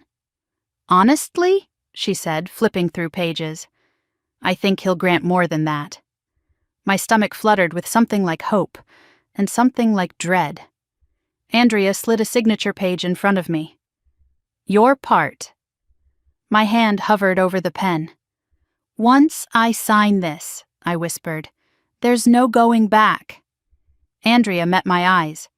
"Your parents crossed the line first. You're not destroying anything. They are. You're protecting what May wanted." I nodded. My throat burned. Then I signed my name. The ink wasn't even dry before Andrea grabbed the folder, clicked her briefcase shut, and said, "Let's go." On the drive to the courthouse, my phone wouldn't stop buzzing, tenants texting updates, screenshots of additional emails from my parents' fake management account, rent notices stuck on doors overnight, even a picture from Tariq of a stranger circling the cottages at dawn. Andrea frowned. "Don't respond right now. We'll handle all of this once the injunction is in place." When we stepped into the courthouse, the air was cold enough to raise goosebumps on my arms. Andrea walked with quick, purposeful steps, her heels clicking a sharp rhythm across the tile floor. I followed her through security, through a hallway of old portraits, up a flight of stairs, until we reached the clerk's office. A clerk with glasses hanging from her neck looked up. "Good morning. Filing for—" "Emergency injunction under estate fraud," Andrea said, sliding the binder across the counter. The clerk's eyebrows lifted slightly. She flipped through a few pages, then nodded. "I'll take this straight to the judge," she said. "He'll review it this afternoon." A strange energy pooled in my stomach. Part dread, part hope, part something more powerful than either. Walking out of the clerk's office felt like stepping back into sunlight after a long time underground. But the day wasn't nearly over. The next step was finding the missing paper trail. "We need the bank," Andrea said. "If your mother accessed the digital copy of the will, there might be logs." My pulse sped up. "She's going to freak out." "She should," Andrea replied. At the bank, Donna recognized me immediately and waved us back to the same hallway with the deposit boxes.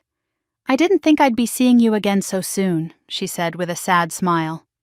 "Did someone else access May's box?" Andrea asked carefully. Donna nodded slowly. "Yes, her daughter Carol came 2 days after May passed. We have logs for that." My breath caught. "Can we see them?" "Only with written authorization from the estate manager," Donna replied. "Which," Andrea said, tapping the binder, "is exactly what we're filing for."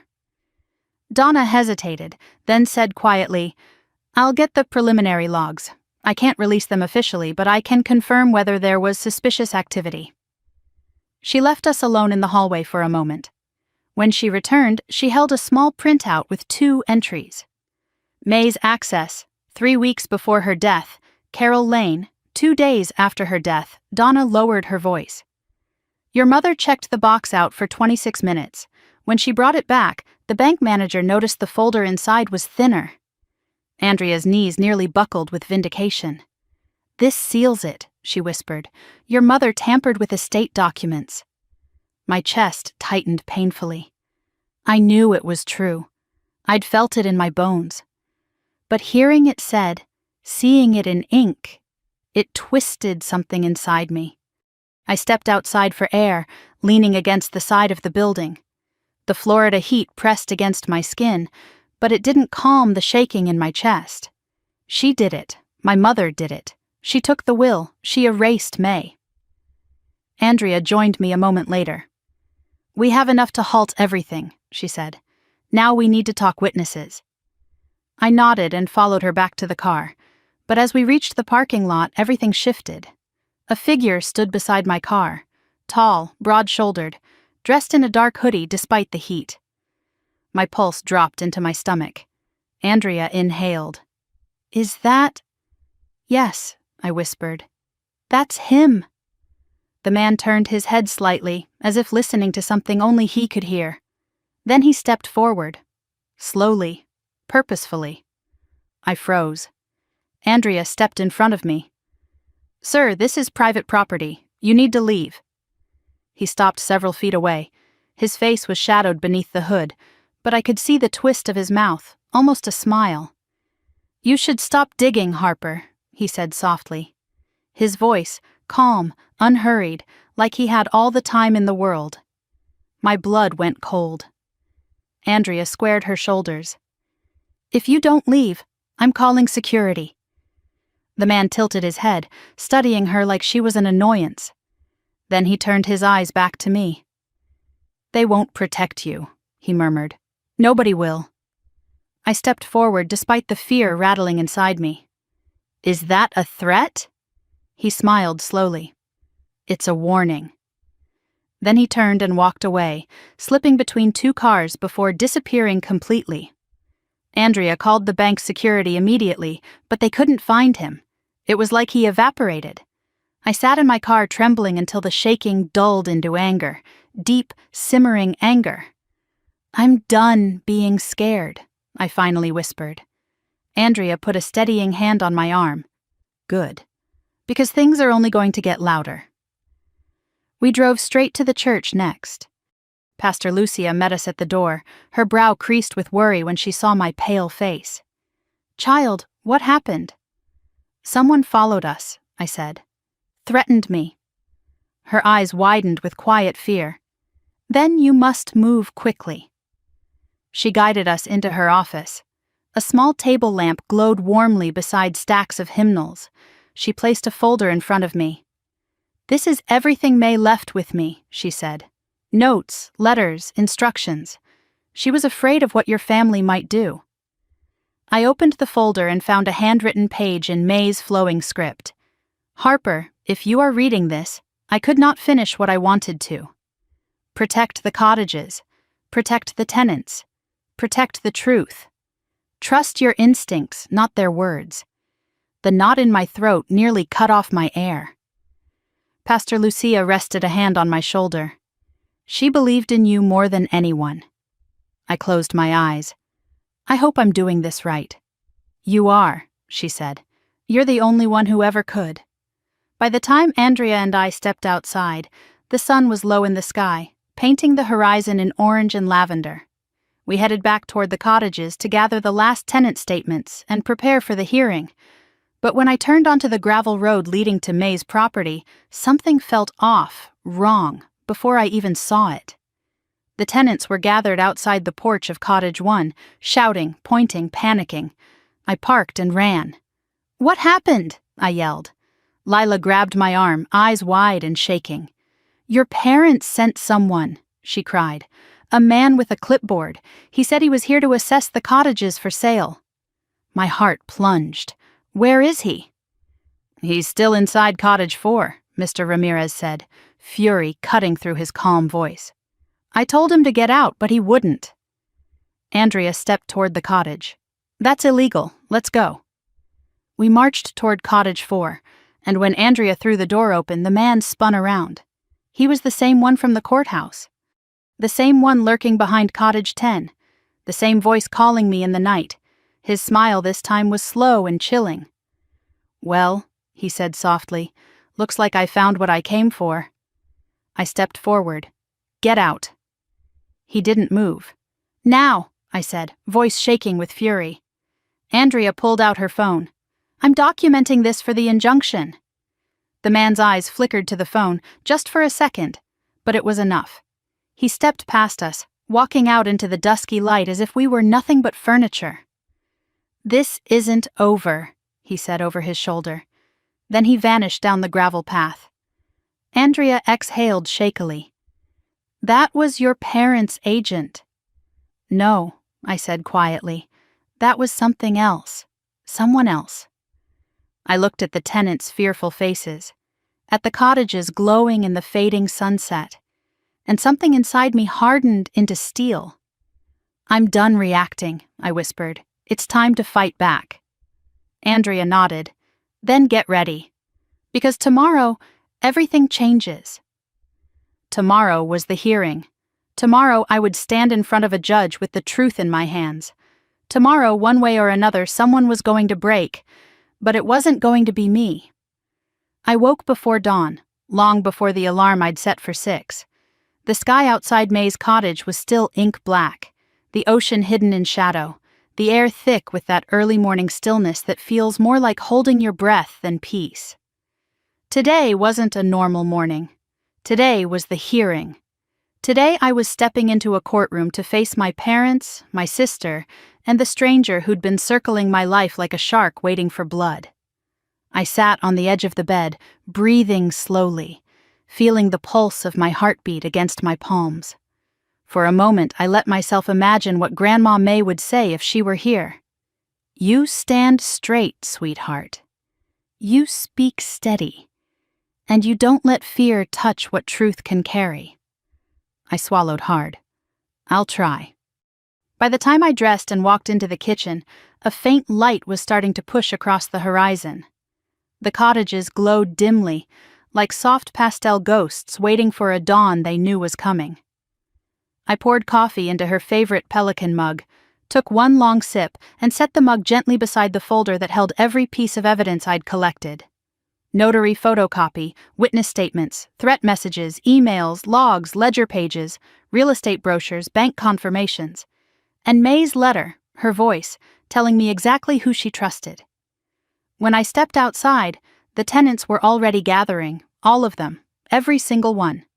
Standing in a small circle near the main house, dressed neatly, somberly, respectfully. Mr. Ramirez stepped forward first. "We wanted to see you off," he said. "May stood up for us. Today we stand for her." My throat tightened painfully.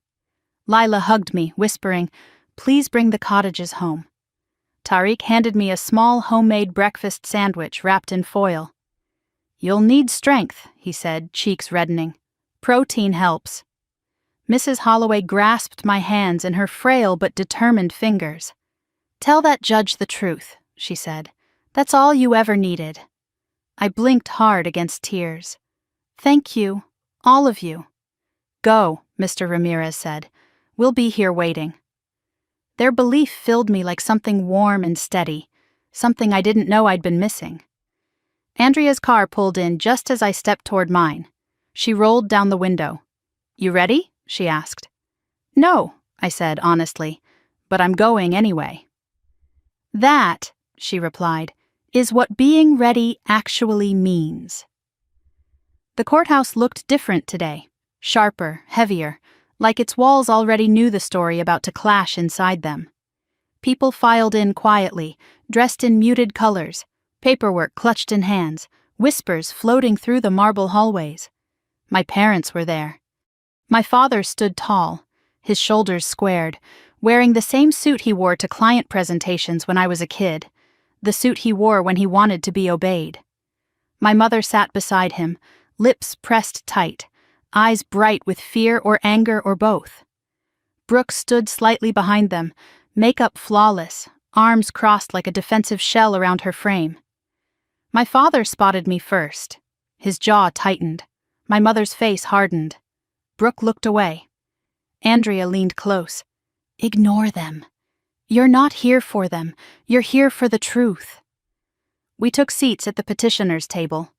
My parents sat at the respondent's side, whispering furiously to their attorney, a man whose sunken eyes and frantic scribbling suggested he'd walked into a storm unprepared. The bailiff called for silence. Then the judge entered.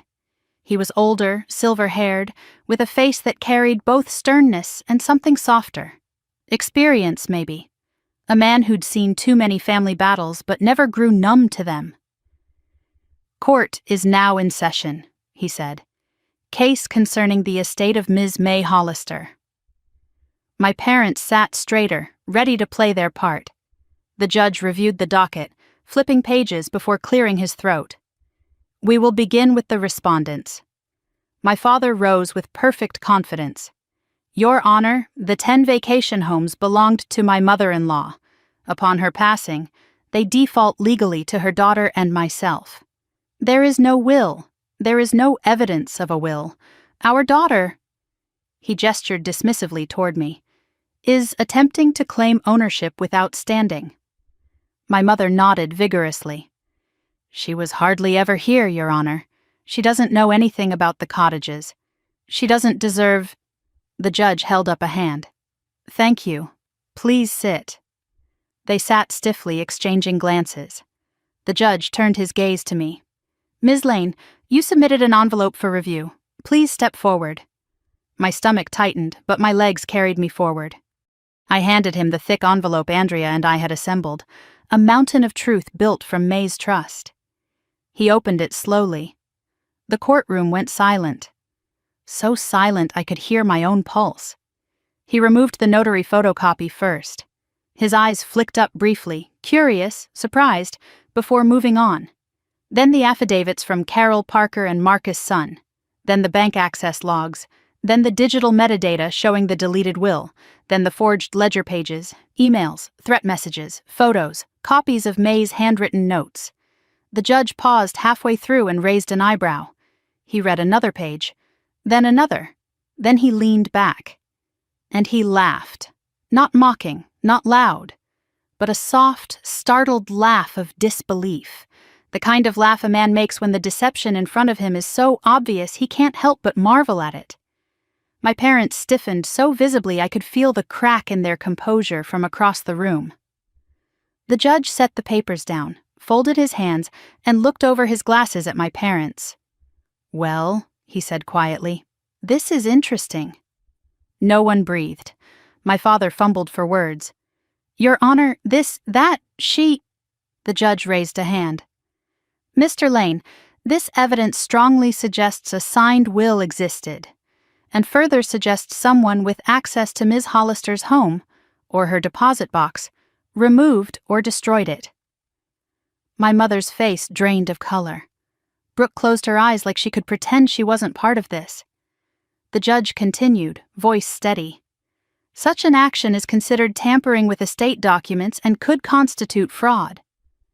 Mom let out a strangled gasp. Dad whispered, No, we didn't, there is no proof. The notary logs, the witness affidavits, the bank records, and the digital metadata," the judge said, lifting the pages, "paint a very clear picture." My father sank down slowly. My mother's hands began to tremble. "Furthermore," the judge added, "the unauthorized rent increases, property evaluations, and attempted sales are all in violation of estate law." Andrea shot me the smallest satisfied smile. The judge clicked his pen. "I am issuing an immediate injunction halting all financial actions related to the cottages. Additionally, I am granting temporary managerial authority to Ms. Lane until the full probate hearing." Mom whispered, horrified, "You can't give her control." The judge turned his gaze to her. "Mrs. Lane, given the evidence of misconduct, she is the only person I can trust to manage the properties fairly." Brooke's lips parted. She looked like a child watching a perfect world crumble into dust. My father stared at me with something between fury and regret. Then the judge said something that shifted the entire room's energy. "This court strongly encourages mediation." He removed his glasses. "Because if this proceeds to the full fraud investigation, there will be consequences." Silence fell again. Then, "Court is adjourned." The gavel struck. My parents didn't move for several seconds. Neither did I. Then the world resumed motion. The bailiff called for order. People shuffled out of the room, papers rustled, footsteps echoed. Andrea exhaled deeply beside me. "Harper, you did it." But all I felt was heaviness, relief tangled with sadness, justice mixed with grief. Victory wasn't clean. It never is when it comes to family. As we stepped into the hallway, I turned and found my father staring at me, not with anger, but with fear. And for a moment, I didn't know which one hurt more. We walked out into the sunlight, and the Florida air wrapped around me like a warm, humid blanket. Andrea placed a steady hand on my shoulder. "You ready for mediation?" she asked. I nodded slowly. "Yeah," I said. "I think I finally am." Because today wasn't the end. It was the beginning. The mediation room was colder than the courtroom, somehow smaller too, even though the table stretched nearly the length of the space. Beige walls, fluorescent lights, a single framed beach print, crooked, faded, hung behind the mediator's chair. The kind of room meant for forced resolutions and quiet humiliations. The kind of room where families unraveled. My parents were already seated when Andrea and I walked in. My father sat rigid, hands clasped tightly in front of him, his knuckles so white they looked bloodless. My mother stared down at a stack of tissues she wasn't using yet, twisting them between her fingers like rope she planned to break. And Brooke perched beside them like a fragile ornament, arms folded across her chest, face pale, mascara smudged faintly beneath her eyes. None of them looked at me. Andrea squeezed my arm as we took our seats across the table. "Remember," she whispered, "you hold the strongest cards in the room. You set the tone." I nodded, though my stomach churned like I was back in middle school clutching a science project no one believed I'd made myself. The mediator, a composed woman in her 50s with soft curls and an air of exhaustion, sat down and drew a deep breath. Thank you all for coming. We are here for one reason: to discuss a resolution outside of court, given the judge's injunction and the pending disputes over the Hollister properties. She scanned each face. This is not a place for accusations, it is a place to negotiate. Her gaze landed on me last. Ms. Lane, since the injunction favors your position, I'd like you to begin. My pulse thudded in my ears. Every eye at the table, except maybe Brooks, lifted to me. I inhaled slowly. I'm not here to punish anyone, I said. I'm here because the cottages matter. They mattered to May. They matter to me. And they matter to the tenants who've stayed there for years. My father scoffed quietly.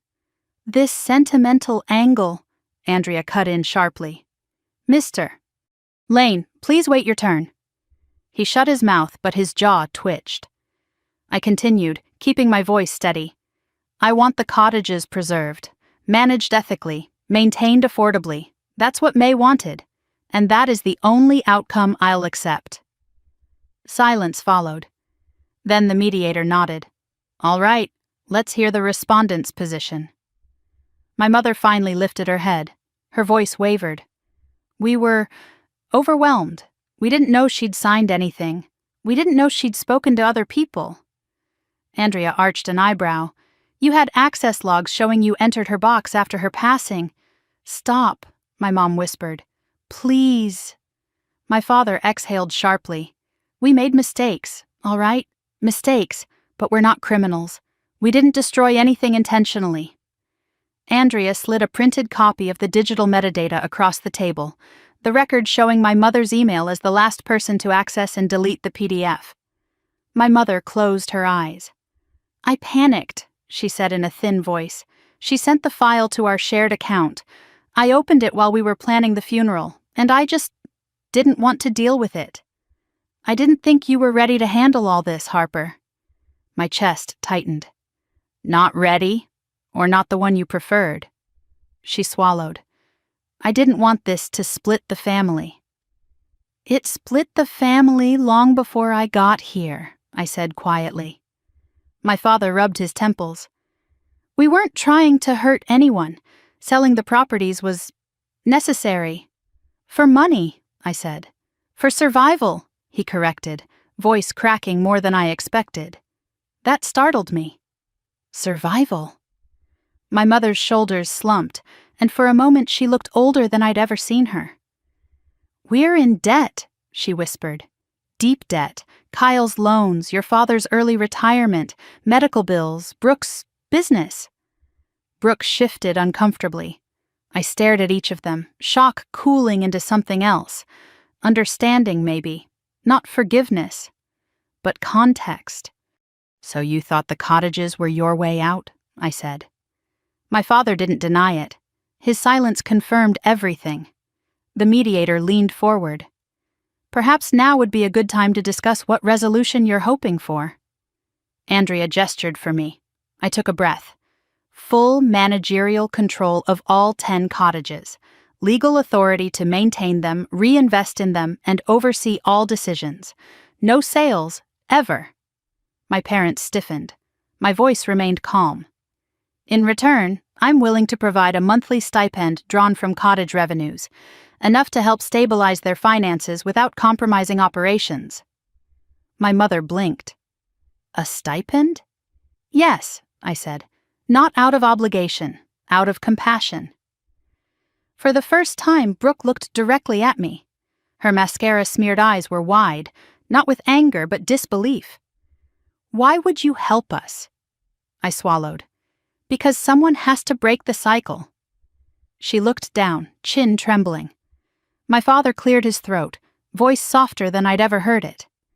What about your sister? Where does she fit into this? I turned to Brooke. That's up to her. She bit her lip. I don't deserve anything. No, I said gently. But you need something, help, direction, support, maybe therapy, maybe accountability. Her eyes watered. She nodded. Andrea leaned forward. This offer is generous, more generous than most clients would ever consider. The mediator clasped her hands. Mr. and Mrs. Lane, this is a path forward. And frankly, the alternative, continuing the case, could have severe consequences. My parents stared at each other for a long moment. Something unspoken passed between them. Fear, regret, exhaustion. Then, slowly, my father nodded. "We accept," he said softly. My mother wiped at her eyes. Yes, we accept." Brooke whispered, "Thank you," barely audible. Relief washed over the room like a warm tide. The mediator drafted the preliminary terms. Andrea reviewed them carefully. My parents signed. I signed. Brooke signed, too, even though she wasn't legally required, her hand shaking the whole time. When it was done, my mother stood but didn't leave. "Harper," she said quietly, "can I talk to you? Alone." Andrea gave me a questioning look. I nodded. My mother stepped into a small alcove near the hallway. Her breath trembled as she spoke.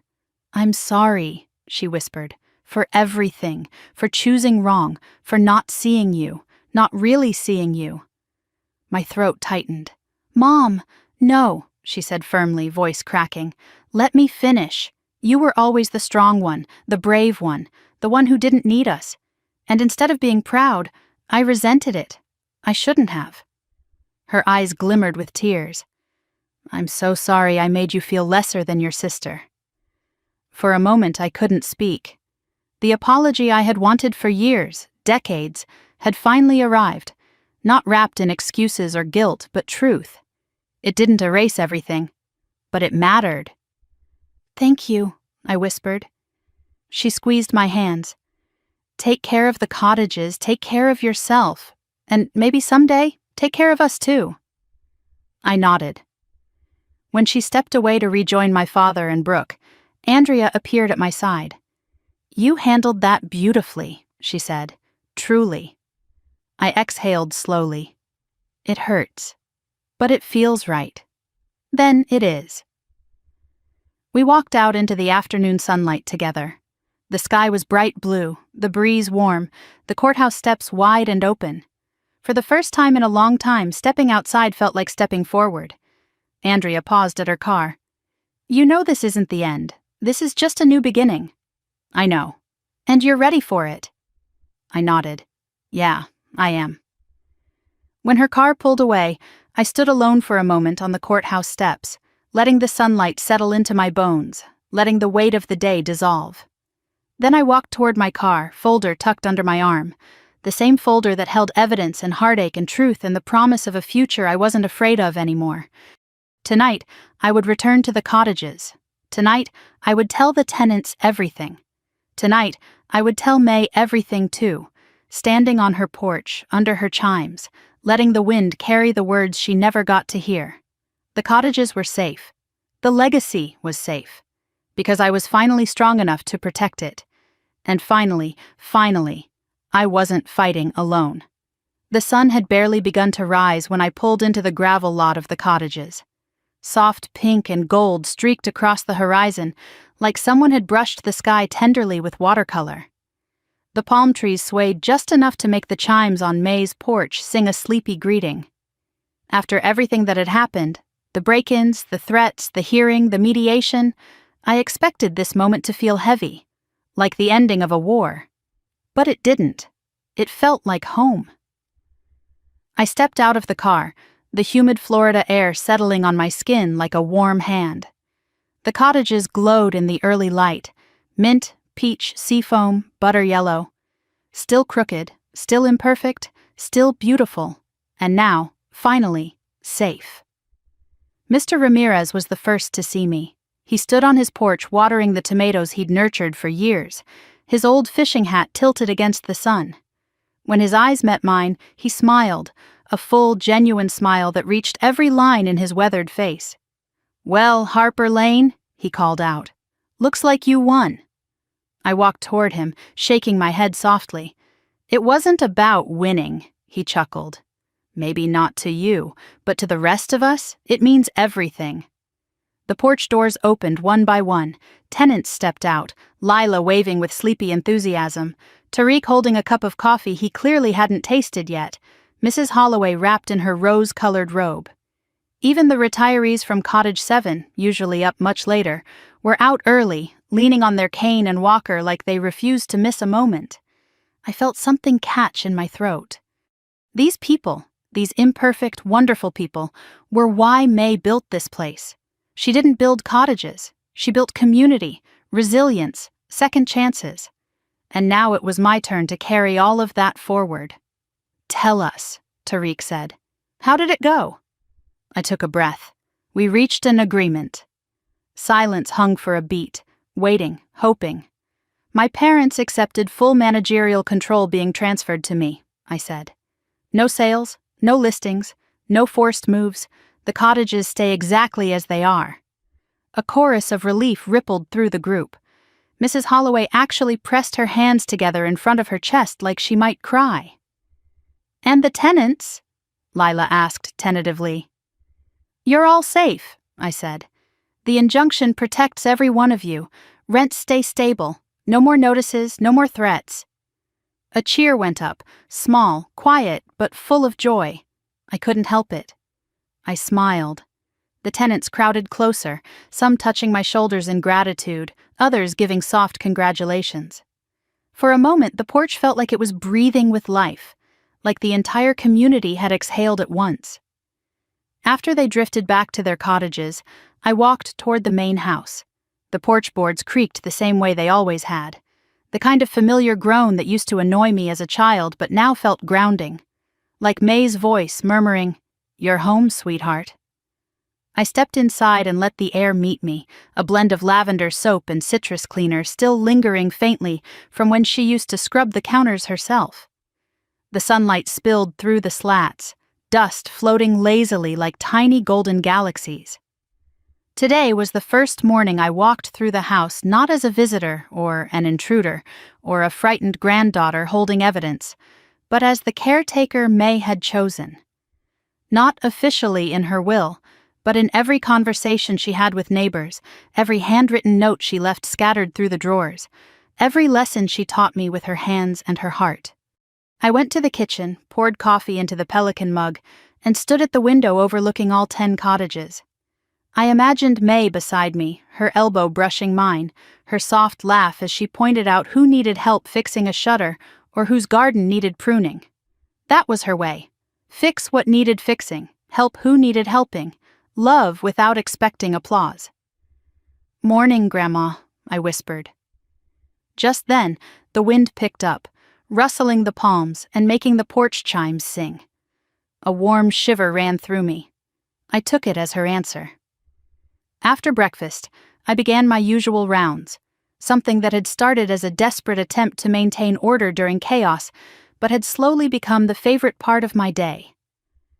I tightened a loose hinge on Cottage 2's window, helped Lila replant her dying hibiscus, changed the light bulb on Cottage 5's porch, and adjusted the crooked shutter on Cottage 1 that always seemed determined to twist itself out of line. By mid-morning, my parents arrived. I saw their car before I saw them, my father's Navy sedan pulling into the lot with less confidence than usual, my mother sitting stiffly in the passenger seat, her eyes scanning everything as if trying to reconcile this place with the version she'd built in her mind. I walked toward them slowly, unsure how this moment would unfold. Dad stepped out first, smoothing his shirt unnecessarily.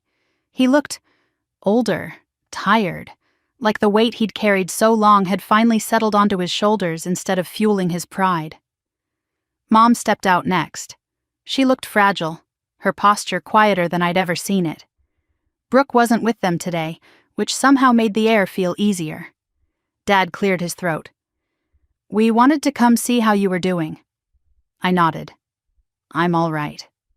Mom's eyes wavered before she found her voice. "We wanted to say, we're sorry. Again." Her voice cracked at the end, and for a moment she looked like the version of herself she used to be. The version that used to braid my hair before school, the version that used to tuck in the corners of my blanket just a little too tightly. Before life and pride and fear changed her. "I know," I whispered. Dad stepped closer.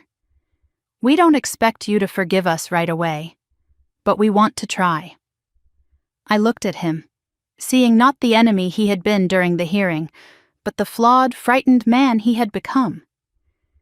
"You can start," I said, "by respecting May's wishes." He nodded. "We will." Mom hesitated, then asked, "Can we help? Maybe volunteer? Or do small things around the cottages?" It surprised me, the sincerity in her voice. "You can," I said softly, "but it has to come from a good place, not guilt." Her tears fell silently. Dad put an arm around her shoulders. "We'll do better." I nodded. "We all will." We talked for a while longer, slowly, cautiously, like people learning each other for the first time. When they finally left, I stood in the gravel driveway and watched their car disappear down the road.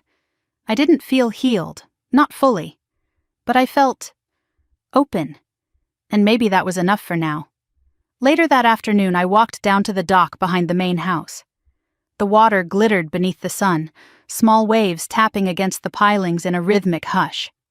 I sat on the edge, dangling my feet above the surface the way I used to as a kid while May hummed tunes beside me. In my pocket was the small journal I'd started keeping. Inside it, I'd copied the most important words my grandmother left behind. Protect what matters. Lead with integrity. Choose truth even when it's hard. Choose kindness even when it hurts. I closed the journal gently. That evening, as the sun dipped low and the cottages turned gold once more, I gathered everyone on the main porch. We shared food, simple dishes everyone contributed. We laughed. We talked about repairs and renovations and ideas for the future. Someone played music from a small speaker, the chimes sang along. I watched them, my new family, the unconventional kind, and felt peace settle in my chest like a warm stone. When the gathering finally quieted and the tenants drifted back to their cottages, I stood on the porch alone, the moon rising above the palms. I turned toward the wind. "Thank you," I whispered. "I hope I made you proud." The chimes answered, and in that moment, I believed she heard me. Before going inside, I took one last look at the row of cottages, lit softly, standing steady, carrying stories older than me, and stronger than the people who tried to steal them. This was home. This was legacy. This was mine to protect. And maybe, in a way I never expected, this was the beginning, not the end. If you've stayed with me through this entire story, thank you. I hope it reminded you that family isn't just who we're born to, it's who shows up when it matters. If this story touched you even a little, I'd love to hear your thoughts. Tell me where you're listening from. Share it with someone who believes in integrity, in second chances, in quiet strength. And if you want more stories like this, stories of truth, resilience, healing, I hope you'll stay with me, like, comment, subscribe, and come back for the next chapter of courage. We still have so many stories left to tell.